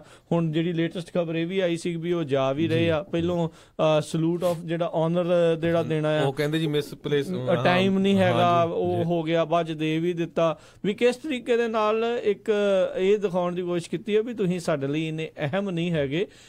ਇਹੀ ਨਹੀਂ, ਹੋਰ ਵੀ ਬਹੁਤ ਸਾਰੀਆਂ ਚੀਜ਼ਾਂ ਜਿਹੜੀਆਂ ਇਸ ਦੇ ਦੌਰੇ ਦੇ ਵਿੱਚੋਂ ਜਿਹੜੀਆਂ ਆ ਉਹ ਜਾਣ ਬੁੱਝ ਕੇ ਜਿਹੜੀਆਂ ਕਰਵਾਈਆਂ ਜਾ ਰਹੀਆਂ ਕਰ ਰਹੇ ਨੇ, ਤਾਂ ਜੋ ਕਿਤੇ ਨਾ ਕਿਤੇ ਇਹ ਲੱਗੇ ਵੀ ਇਹ ਕੋਈ ਏਡਾ ਇੰਪੋਰਟੈਂਟ ਬੰਦਾ ਨਹੀਂ, ਜਦ ਕਿ ਕੈਨੇਡਾ ਦਾ ਇਹ ਰੱਖਿਆ ਮੰਤਰੀ ਆ, ਡਿਫੈਂਸ ਮਿਨਿਸਟਰ ਆ। ਇਹ ਇੱਕ ਮਾੜੀ ਜਿਹੜੀ ਆ ਉੱਥੇ ਰੀਤ ਜਿਹੜੀ ਚਲਾ ਰਹੇ ਆ। ਬਾਅਦ ਦੇ ਵਿੱਚ ਜਦੋਂ ਇਹਨਾਂ ਦੇ ਨਾਲ ਇੱਥੇ ਇੱਦਾਂ ਹੋਣਾ ਤੇ ਫਿਰ ਕਹਿਣਾ ਵੀ ਇਹ ਸਾਡੇ ਨਾਲ ਧੱਕਾ ਹੋ ਗਿਆ। ਜੀ ਬਿਲਕੁਲ, ਉਹਨਾਂ ਦਾ ਜਿਹੜਾ ਜੀ ਆਇਆਂ ਬਹੁਤ ਕਹਿਣਾ ਚਾਹੀਦਾ ਸੀ। ਇੰਡੀਆ ਦੇ ਲੋਕਾਂ ਨੂੰ ਬਹੁਤ ਪ੍ਰਾਊਡ ਹੋਣਾ ਚਾਹੀਦਾ ਸੀ ਵੀ ਸਾਡੇ ਦਾ ਬੋਰਨ, ਸਾਡੇ ਮੁਲਕ ਦਾ ਜੰਮਿਆ ਬੰਦਾ ਜਿਹੜਾ ਆ ਉਹ ਕੈਨੇਡਾ 'ਚ ਜਾ ਕੇ ਡਿਫੈਂਸ ਮਿਨਿਸਟਰ ਬਣਿਆ। ਹਾਲਾਂਕਿ ਜਦੋਂ ਉਹਨਾਂ ਦੀ ਇੰਟਰਵਿਊ ਵੀ ਹੋਈ ਆ, ਉਹਦੇ ਵਿੱਚ ਉਹਨਾਂ ਨੂੰ ਸਾਰੇ 84 ਨਾਲ ਰਿਲੇਟਡ, ਸਿੱਖ ਜੀਨੋਸਾਈਡ ਨਾਲ ਰਿਲੇਟਡ ਇੱਦਾਂ ਦੇ ਕੁਐਸਚਨ ਪੁੱਛੇ ਗਏ ਆ ਤੇ ਉਹਨਾਂ ਨੇ ਬਹੁਤ ਹੀ ਵਧੀਆ ਤਰੀਕੇ ਨਾਲ ਜਵਾਬ ਦਿੱਤੇ ਆ। ਤੇ ਕਦੇ ਆਪਣੇ ਜਿਹੜੇ ਇੰਡੀਆ ਦੇ ਲੀਡਰਸ ਆ ਉਹਨਾਂ ਦੇ ਜਵਾਬ ਵੀ ਆਪਾਂ ਸੁਣਦੇ ਹੀ ਨੇ ਵੀ ਕਿਸ ਤਰ੍ਹਾਂ ਉਹਨਾਂ ਦੇ ਜਵਾਬ ਜਿਹੜੇ ਹੁੰਦੇ ਹੈਗੇ ਆ। ਬਿਲਕੁਲ, ਅੱਜ ਜਿਹੜਾ ਸ਼ਾਮ ਨੂੰ ਆਈ ਥਿੰਕ ਸ਼੍ਰੀ ਗੁਰੂ ਰਾਮਦਾਸ ਅੰਤਰਰਾਸ਼ਟਰੀ ਹਵਾਈ ਅੱਡਾ ਜਿਹੜਾ ਉੱਥੇ ਉਹ ਪਹੁੰਚੇ, ਉਤਰੇ ਨੇ ਤੇ ਦਰਬਾਰ ਸਾਹਿਬ ਨੂੰ ਉਹਨਾਂ ਨੇ ਜਿਹੜਾ ਜੀ ਜਾਣਾ ਹੈ। ਉਸ ਤੋਂ ਬਾਅਦ ਦੇ ਵਿੱਚ ਹੋ ਸਕਦਾ ਵੀ ਆਪਣੇ ਪਿੰਡ ਨੂੰ ਵੀ ਜਿਹੜਾ ਜੀ ਉਹ ਜਾਣ, ਸ਼ਾਮ ਨੂੰ ਜਿਹੜਾ ਜੀ ਉਹਨਾਂ ਨੇ ਉਤਰਨਾ ਸੀ। ਤੇ ਬਾਕੀ ਤੁਸੀਂ ਉੱਥੇ ਨਿਊਜ਼ ਵਾਲਿਆਂ ਦੀ ਜਿਹੜੀ ਗੱਲ ਕੀਤੀ ਆ, TV ਵਾਲਿਆਂ ਦੀ ਉੱਥੇ ਗੱਲ ਕੀਤੀ, ਬਿਲਕੁਲ ਸਹੀ ਗੱਲ ਆ। ਟੋਟਲੀ ਇਹ ਖਬਰਾਂ ਜਿਹੜੀਆਂ ਗਾਇਬ ਆ। ਇਨਫੈਕਟ ਕਈ ਸਾਡੇ ਸਰੋਤੇ ਦੱਸ ਰਹੇ ਸੀ, ਕਹਿੰਦੇ ਵੀ ਥੱਲੇ ਤਾਂ ਸਕਰੋਲ ਦੇ ਵਿੱਚ ਜ਼ਿਆਦਾਤਰ ਹੁੰਦਾ ਹੈ, ਉਹਦੇ ਵਿੱਚ ਵੀ ਜਿਹੜਾ ਆ ਨਹੀਂ ਸੀ ਉਹਨਾਂ ਨੇ ਲਿਖਿਆ ਹੋਇਆ। ਬਾਕੀ ਇੱਕ ਅਖਬਾਰ ਵਾਲੇ ਦਾ ਤੇ ਦੱਸੋ ਐਡਾ ਉਹਦਾ ਦਿਮਾਗ ਖਰਾਬ ਸੀਗਾ, ਉਹਨਾਂ ਨੂੰ ਸੱਜਣ ਸਿੰਘ ਹੀ ਕਹੀ ਜਾ ਰਿਹਾ ਸੀ ਵੀ ਤੁਸੀਂ ਕਮਾਲ ਕਰਦੇ ਹੋ, ਤੁਸੀਂ ਅਖਬਾਰ ਚਲਾਉਂਦੇ ਹੋ, ਕੀ ਤੁਹਾਨੂੰ ਪਤਾ ਨਹੀਂ ਲੱਗਦਾ? TV ਵਾਲੇ ਜਿਹੜੇ ਪੰਜਾਬ ਦੇ ਲੋਕਲ TV ਚੈਨਲ ਆ, ਉਹ ਹਰਜੀਤ ਸਿੰਘ ਸੱਜਣ ਨੂੰ ਸਾਜਨ ਸਿੰਘੇ ਕਹੀ ਜਾਂਦੇ, ਸੱਜਣ ਸਿੰਘ ਇਹ ਕਹੀ ਜਾਂਦੇ ਸੀ ਵੀ ਇਹ ਕਿੱਦਾਂ ਦੀ ਜਿਹੜੀ ਗੱਲ ਆ। ਇਹ ਇੱਥੋਂ ਇਹ ਸਾਫ਼ ਝਲਕਦਾ ਵੀ ਇਹ ਕਿਹੜੀ ਜਿਹੜੀ ਲਾਈਨ ਆ ਉਹ ਫੜੀ ਆ। ਹਿੰਦੁਸਤਾਨ ਟਾਈਮ ਵਰਗੀ ਅਖਬਾਰ ਜਿਹਨੂੰ ਲੋਕਾਂ ਬਹੁਤ ਜਾਣਿਆਂ ਨੇ ਘਰੇ ਵੀ ਲਵਾਇਆ ਆ, ਹੁਣ ਉਹ ਕਹਿੰਦੇ ਵੀ ਕੈਨੇਡੀਅਨ ਜਿਹੜੇ ਡਿਫੈਂਸ ਮਿਨਿਸਟਰ ਆ ਪੰਜਾਬ ਪਹੁੰਚੇ ਨੇ ਤਾਂ ਉਹਨਾਂ ਨੂੰ ਮਿਲਣ ਦੇ ਲਈ ਜਾਂ ਪੁਲਿਸ ਵਾਲੇ ਪਹੁੰਚੇ ਨੇ ਜਾਂ ਕੱਟੜ ਸਿੱਖ ਜਾਂ ਰੈਡੀਕਲ ਸਿੱਖ ਜਿਹੜੇ ਆ ਉਹਨਾਂ ਨੇ ਉਹਨਾਂ ਦਾ ਸਵਾਗਤ ਕੀਤਾ। ਵੀ ਆਮ ਹੁਣ ਸਾਰੇ ਹੀ ਇਹ ਦੇਖੋ, ਇਹ ਹੁਣ ਕਲੀਅਰ ਹੋ ਜਾਣਾ ਚਾਹੀਦਾ ਸਾਰਿਆਂ ਨੂੰ ਵੀ ਉੱਥੇ ਜਿਹੜਾ ਵੀ ਬੰਦਾ, ਜਿਹੜਾ ਵੀ ਸਿੱਖ ਆ, ਜਿਹੜਾ ਉਹਨਾਂ ਦੇ ਜਿਹੜਾ ਕਹਿ ਲਓ ਵੀ ਤੱਕੜੀ 'ਚ ਨਹੀਂ ਤੁਲਦਾ, ਉਹਨੂੰ ਬਸ ਉਹਨਾਂ ਨੇ ਇੱਕ ਰੈਡੀਕਲ, ਉਹਨੂੰ ਖਾਲਿਸਤਾਨੀ, ਉਹਨਾਂ ਨੇ ਬਸ ਵੱਖਰੀ ਦੇਸ਼ ਦੀ ਮੰਗ ਵਾਲਾ ਬੰਦਾ ਜੇ ਬਸ ਉਹੀ ਕਹਿ ਦੇਣਾ। ਜਦ ਕਿ ਇਹ ਭੁੱਲ ਜਾਂਦੇ ਨੇ ਵੀ ਬਹੁਤ ਸਾਰੇ ਐਸੇ ਉਹ ਲੋਕ ਆ ਜਿਨ੍ਹਾਂ ਨੂੰ ਉਹ ਚੀਜ਼ਾਂ ਦੇ ਨਾਲ ਕਈ ਵਾਰੀ ਵਾਹ ਵਾਸਤਾ ਵੀ ਨਹੀਂ ਹੁੰਦਾ, ਵੀ ਉਹ ਉਸ ਚੀਜ਼ ਦੇ ਨਾਲ ਜਿਹੜਾ ਆ ਉਹਨਾਂ ਨੂੰ ਚਾਹੇ ਉਹਦੇ ਬਾਰੇ ਪਤਾ ਵੀ ਨਾ ਹੋਵੇ, ਉਹਨਾਂ ਨੂੰ ਵੀ ਹਰ ਇੱਕ ਨੂੰ ਜਿਹੜਾ ਇੱਕੋ ਹੀ ਜਿਹੜਾ ਰੱਸੇ ਜਿਹੜਾ ਜੀ ਉਹ ਬੰਨੀ ਜਾ ਰਹੇ ਆ। ਤੇ ਉਤੋਂ ਇਹ ਜਿਹੜਾ ਇੱਕ ਉਹਨਾਂ ਦਾ ਨਜ਼ਰੀਆ ਆ, ਪਹਿਲੂ ਆ, ਇਹ ਕਲੀਅਰ ਆ ਵੀ ਉਹ ਤੁਹਾਨੂੰ ਸਿੱਖਾਂ ਨੂੰ, ਆਪਾਂ ਸਿੱਖਾਂ ਨੂੰ ਉਹ ਬਸ ਇੱਕ ਹੀ ਨਜ਼ਰ ਦੇ ਨਾਲ ਦੇਖਦੇ ਆ ਵੀ ਤੁਸੀਂ ਰੈਡੀਕਲ ਸਿੱਖ ਹੋ, ਵੀ ਤੁਸੀਂ ਜਰਾਇਮ ਪੇਸ਼ਾ ਕੌਮ ਵਾਲੇ ਹੋ, ਤੁਹਾਨੂੰ ਜਿਹੜਾ ਆ ਬੇਸਿਕਲੀ ਭਾਰਤ ਵਿੱਚ ਵੈਲਕਮ ਨਹੀਂ, ਬਸ ਉਦਾਂ ਹੀ ਤੁਹਾਨੂੰ ਰੱਖਿਆ ਹੋਇਆ ਆ। ਬਿਲਕੁਲ, ਜਿੰਨੇ ਵੀ ਅਸੀਂ ਤਾਂ ਪਹਿਲਾਂ ਤੋਂ ਹੀ ਕਹਿੰਦੇ ਆਏ ਆ ਵੀ ਜਿੰਨੇ ਵੀ ਸਾਡੇ ਸਿੱਖ ਹੈਗੇ ਆ, ਚਾਹੇ ਤੁਸੀਂ ਖਾਲਸਤਾਨੀ ਆ, ਚਾਹੇ ਕਾਂਗਰਸੀਆਂ, ਅਕਾਲੀਆਂ, ਕਾਮਰੇਡਾਂ, ਸਾਰਿਆਂ ਦੀ ਸ਼ਕਲ ਉਹਨਾਂ ਦੇ ਲਈ ਬਰਾਬਰ ਆ। ਉਹਨਾਂ ਨੇ ਰੈਡੀਕਲੀ ਤੁਹਾਨੂੰ ਕਹੀ ਜਾਣਾ। ਇੱਕ ਗੱਲ ਬਹੁਤ ਵਧੀਆ ਹੈ ਵੀ ਜਿਹੜੇ USA ਦੇ ਵਿੱਚ ਜਿੰਨੇ ਵੀ ਅਕਾਲੀ ਦਲ ਆ ਉਹਨਾਂ ਨੇ ਵੀ ਜੀ ਆਇਆਂ ਕਿਹਾ ਆ ਹਰਜੀਤ ਸਿੰਘ ਸਾਜਨ ਨੂੰ, ਤੇ ਇਸੇ ਤਰ੍ਹਾਂ ਆਮ ਆਦਮੀ ਪਾਰਟੀ ਦੇ ਜਿਹੜੇ ਜਿੰਨੇ ਵੀ ਵਰਕਰ ਜਾਂ ਸਪੋਰਟਰ ਆ ਉਹਨਾਂ ਨੇ ਵੀ ਜੀ ਆਇਆਂ ਕਿਹਾ ਹੈਗਾ ਆ। ਪਰ ਜਿਹੜੇ ਕਾਂਗਰਸ ਵਾਲੇ ਆ ਉਹਨਾਂ ਨੇ ਚੁੱਪ ਧਾਰੀ ਹੋਈ ਆ। ਜੀ ਸੋ ਬਿਲਕੁਲ, ਕਾਂਗਰਸ ਵਾਲਿਆਂ ਨੇ ਚੁੱਪ ਜੋ ਧਾਰਨੀ, ਉਹਨਾਂ ਦੇ ਮਹਾਰਾਜਾ ਜੋ ਜਿਹੜਾ ਕਹੀ ਜਾਂਦਾ ਵੀ ਉਹ ਇਦਾਂ ਆ। ਸੋ ਆਈ ਥਿੰਕ ਉਹਨਾਂ ਨੂੰ ਵੀ ਅੱਖਾਂ ਤੋਂ ਪਰਦਾ ਚੱਕਣ ਦੀ ਜ਼ਰੂਰਤ ਆ। ਜੀ ਬਿਲਕੁਲ, ਪਰ ਜੇ ਦੇਖਿਆ ਜਾਵੇ ਹਰਜੀਤ ਸਿੰਘ ਸਾਜਨ ਜਿਹੜੇ ਆ ਉਹਨਾਂ ਨੇ ਸਿੱਖ ਕੌਮ ਦਾ ਨਾਂ ਜਿਹੜਾ ਬਹੁਤ ਹੀ ਉੱਚਾ ਕੀਤਾ। ਬਿਲਕੁਲ ਜੀ, ਤੇ ਜੀ ਆਇਆਂ ਨੂੰ ਅਸੀਂ ਜਿਹੜਾ ਜੀ ਪੂਰੀ ਪੰਜਾਬੀ ਕੌਮ ਵੱਲੋਂ, ਪੂਰੇ ਪੰਜਾਬ ਵੱਲੋਂ ਜਿਹੜਾ ਜੀ ਉਹਨਾਂ ਨੂੰ ਆਖਦੇ ਆ। ਹੁਣ ਪਹੁੰਚੇ ਨੇ ਤੇ ਸਾਰਿਆਂ ਨੇ ਹੈਰਾਨ ਵੀ ਹੋਣਾ ਆ ਤੇ ਬਾਕੀਆਂ ਨੇ ਸੜਨਾ ਵੀ ਆ ਵੀ ਦੱਸੋ ਇਹਨਾਂ ਦਾ ਸਵਾਗਤ ਦੇਖੋ ਕਿੱਡੇ ਸ਼ਾਨੋ ਸ਼ੌਕਤ ਦੇ ਨਾਲ ਹੋ ਰਿਹਾ। ਆਪਾਂ USA 'ਚ ਰਹਿੰਦੇ ਆ, ਸਾਡੇ ਸਰੋਤੇ ਜਿਹੜੇ ਬਹੁਤ ਸਾਰੇ ਸਾਨੂੰ ਕੈਨੇਡਾ ਵੀ, ਇੰਡੀਆ ਵੀ ਸੁਣ ਰਹੇ ਹੋਣਗੇ। USA ਦੇ ਵਿੱਚ ਲਾਸਟ ਈਅਰ ਜਦੋਂ ਹਰਜੀਤ ਸਿੰਘ ਸੱਜਣ ਹੁਣੀ ਆਏ ਸੀ ਪ੍ਰੈਜ਼ੀਡੈਂਟ ਓਬਾਮਾ ਨੂੰ ਮਿਲਣ, ਕਿਸ ਤਰ੍ਹਾਂ ਉਹਨਾਂ ਨੂੰ ਗਾਰਡ ਆਫ ਆਨਰ ਕੀਤਾ ਸੀ। ਇਸੇ ਤਰ੍ਹਾਂ ਜਦੋਂ ਹੁਣ ਪ੍ਰੈਜ਼ੀਡੈਂਟ ਟਰੰਪ ਬਣੇ ਹੈਗੇ ਆ ਤੇ ਕੈਨੇਡੀਅਨ ਪ੍ਰਾਈਮ ਮਿਨਿਸਟਰ ਜਦੋਂ ਆਏ ਆ ਤੇ ਡਿਫੈਂਸ ਮਿਨਿਸਟਰ ਹਰਜੀਤ ਸਿੰਘ ਸੱਜਣ ਨਾਲ ਆਏ ਸੀ ਤੇ ਕਿਸ ਤਰ੍ਹਾਂ ਉਹਨਾਂ ਦਾ ਆਨਰ ਕੀਤਾ ਗਿਆ ਤੇ ਤੁਹਾਨੂੰ ਪਤਾ ਲੱਗਦਾ ਹੈਗਾ। ਤੇ ਇੰਡੀਆ ਦੇ ਵਿੱਚ ਮੈਂ ਦੇਖਦਾ ਵੀ ਰਾਜਕਰਮੀਤ ਸਿੰਘ ਜੀ ਕਈ ਇਦਾਂ ਦੇ TV ਚੈਨਲਾਂ ਦੇ ਉੱਤੇ ਬਹਿਸ ਹੋ ਰਹੀ ਸੀ ਵੀ ਇਹ ਦੇਖੋ ਜੀ ਇਹ ਤਾਂ ਨਿੱਕੀ ਜਿਹੀ ਕੰਟਰੀ ਦਾ ਹੈਗਾ ਡਿਫੈਂਸ ਮਿਨਿਸਟਰ, ਇੰਨੀ ਪਾਪੂਲੇਸ਼ਨ ਤਾਂ ਪੰਜਾਬ ਦੀ ਆ ਜਿੰਨੀ ਕੈਨੇਡਾ ਦੀ ਆ, ਹਨਾ। ਤੇ ਕਮਾਲ ਦੀ ਵੈਸੇ ਗੱਲ ਆ ਵੀ ਜਦੋਂ ਕੋਈ ਅਫਗਾਨਿਸਤਾਨ ਤੋਂ ਬੰਗਲਾਦੇਸ਼ ਤੋਂ ਉਹਨਾਂ ਤੋਂ ਜਦੋਂ ਕੋਈ ਆਉਂਦਾ ਹੈ ਤੇ ਜਿਹੜਾ ਉੱਥੇ ਦਾ ਪ੍ਰਧਾਨ ਮੰਤਰੀ ਆ ਉਹ ਖੁਦ ਲੈਣ ਨੂੰ ਜਾਂਦਾ ਆ ਤੇ ਇੱਥੇ ਜਿਹੜਾ ਆ ਇਸ ਤਰੀਕੇ ਦੇ ਨਾਲ ਇਦਾਂ ਲੱਗ ਰਿਹਾ ਇੱਥੋਂ ਜਿਹੜੀ ਇਹ ਚੀਜ਼ ਜਿਹੜੀ ਇੱਕ ਵਾਰੀ ਫੇਰ ਝਲਕਦੀ ਆ ਵੀ ਕੀ ਜਿਹੜਾ ਜੀ ਉਹਨਾਂ ਦੇ ਮਨਾਂ ਦੇ ਵਿੱਚ ਜਿਹੜੀਆਂ ਗੱਲਾਂ ਚੱਲਦੀਆਂ ਨੇ। ਬਾਕੀ ਜਿੱਦਾਂ ਵੀ ਅਪਡੇਟਸ ਉਹਨਾਂ ਦੇ ਪ੍ਰਤੀ ਆਈਆਂ ਆਪਣੇ ਕੋਲ ਆਪਾਂ ਤੁਹਾਡੇ ਨਾਲ ਜ਼ਰੂਰ ਸਾਂਝੀਆਂ ਕਰਦੇ ਜਾਵਾਂਗੇ। ਜ਼ਰੂਰ ਇੱਦਾਂ ਪੰਜਾਬੀ ਰੇਡੀਓ USA ਨੂੰ ਸੁਣਦੇ ਰਹੋ ਜੀ। ਸੋ ਰਾਜਕਰਮਵੀਰ ਸਿੰਘ, ਜਿਹੜੀ ਅਗਲੀ ਖਬਰ ਆਪਾਂ ਸਾਂਝੀ ਕਰਨ ਜਾ ਰਹੇ ਹਾਂ ਉਹ ਨਿਊ ਇੰਗਲੈਂਡ ਦੇ ਜਿਹੜੇ ਫਾਰਮਰ NFL ਸਟਾਰ ਸੀਗੇ ਐਰਨ ਹਰਨਾਂਡੇਜ਼ ਜੀ ਉਹਨਾਂ ਨੇ ਕੁਝ ਘੰਟੇ ਪਹਿਲਾਂ ਜਿਹੜਾ ਆ ਉਹ ਸੁਸਾਈਡ ਕਰ ਲਿਆ ਇੱਕ ਜੇਲ੍ਹ ਦੇ ਵਿੱਚ। ਉਹਨਾਂ ਨੂੰ ਲਾਈਫ ਸੈਂਟੈਂਸ ਹੋਈ ਹੋ ਸੀ ਕਿਉਂਕਿ ਉਹ ਮਰਡਰ ਕਨਵਿਕਸ਼ਨ ਹੋਈ ਸੀ। ਕੁਝ ਦਿਨ ਪਹਿਲਾਂ ਹੀ ਉਹਨਾਂ ਦੀ ਕਨਵਿਕਸ਼ਨ ਹੋਈ ਸੀਗੀ। ਬਿਲਕੁਲ। ਉਮਰ ਦੇਖੋ ਉਸਦੀ ਮਹਿਜ਼ 27 ਸਾਲ ਸੀ। ਇੱਕ ਉੱਭਰਦਾ ਹੋਇਆ ਖਿਡਾਰੀ ਸੀਗਾ Harjot Singh ji. Iron ਹਰਨਾਂਡੇਜ਼ new England ਪੈਟਰੀਅਟਸ ਦੇ ਵੱਲੋਂ ਇਹ ਖੇਡਦਾ ਸੀਗਾ। ਜਿੱਦਾਂ ਤੁਸੀਂ ਦੱਸਿਆ ਵੀ ਮਰਡਰ ਦੇ ਕੇਸ ਦੇ ਵਿੱਚ ਸੀਗਾ ਤੇ ਲੰਮੇ ਸਮੇਂ ਤੋਂ ਇਸ ਦਾ ਜਿਹੜਾ ਕੇਸ ਆ ਉਹ ਚੱਲ ਰਿਹਾ ਸੀਗਾ ਤੇ ਕੁੱਟਮਾਰ ਦੇ ਵੀ ਇਸ ਦੇ ਉੱਤੇ ਦੋਸ਼ ਸੀਗੇ, ਕਤਲ ਦੇ ਵੀ ਇਸ ਦੇ ਉੱਤੇ ਦੋਸ਼ ਸੀਗੇ। ਮੈਸੇਚਿਊਸਟ ਦੇ ਵਿੱਚ ਜਦੋਂ ਇਸ ਨੂੰ ਪ੍ਰਿਜ਼ਨ ਦੇ ਵਿੱਚ ਲੈ ਕੇ ਜਾ ਚੁੱਕੇ ਸੀਗੇ ਉਸ ਟਾਈਮ ਹਿਰਾਸਤ ਦੇ ਵਿੱਚ ਸੀਗਾ, ਇਸ ਨੂੰ ਪ੍ਰਿਜ਼ਨ ਘੱਲ ਦਿੱਤਾ ਗਿਆ ਸੀ ਤੇ ਇਹ ਖਬਰਾਂ ਜਿਹੜੀਆਂ ਆ ਰਹੀਆਂ ਪ੍ਰਿਜ਼ਨ ਦੇ ਵਿੱਚ ਇਸ ਦੀ ਜਿਹੜੀ ਲਾਸ਼ ਆ ਉਹ ਪਾਈ ਗਈ ਆ। ਉੱਥੇ ਕਹਿੰਦੇ ਵੀ ਉਸਨੇ ਫਾਹਾ ਲੈ ਕੇ ਜਿਹੜਾ ਆ ਉਹ ਆਪਣੇ ਆਪ ਨੂੰ ਜਿਹੜਾ ਖੁਦਕੁਸ਼ੀ ਜਿਹੜੀ ਉਸਨੇ ਕਰ ਲਈ। ਹੁਣ ਇਸ ਦੇ ਵਿੱਚ ਇਹ ਕਈ ਜਣੇ ਇਹ ਸੋਚ ਰਹੇ ਵੀ ਹੋ ਸਕਦਾ ਉਸ ਨੂੰ ਕਿਸੇ ਨੇ ਉੱਥੇ ਮਾਰ ਨਾ ਦਿੱਤਾ ਹੋਵੇ ਜਾਂ ਕੀ ਹੋਇਆ ਹੋਵੇ। ਬਾਕੀ ਕਿਉਂਕਿ ਲਾਈਫ ਇੰਪ੍ਰਿਜ਼ਨਮੈਂਟ ਹੋ ਚੁੱਕੀ ਸੀ, ਇਸ ਦਾ ਜਿਹੜਾ ਖੇਡਣ ਦਾ ਕਰੀਅਰ ਆ ਉਹ ਟੋਟਲੀ ਖਤਮ ਹੋ ਚੁੱਕਾ ਸੀਗਾ ਤੇ ਆਈ ਥਿੰਕ ਹੋ ਸਕਦਾ ਵੀ ਉਸਨੇ ਇਸ ਦੇ ਵਿੱਚ ਵਾਕਿਆ ਸੁਸਾਈਡ ਜਿਹੜਾ ਜੀ ਉਹ ਕਰ ਲਿਆ ਹੋਵੇ।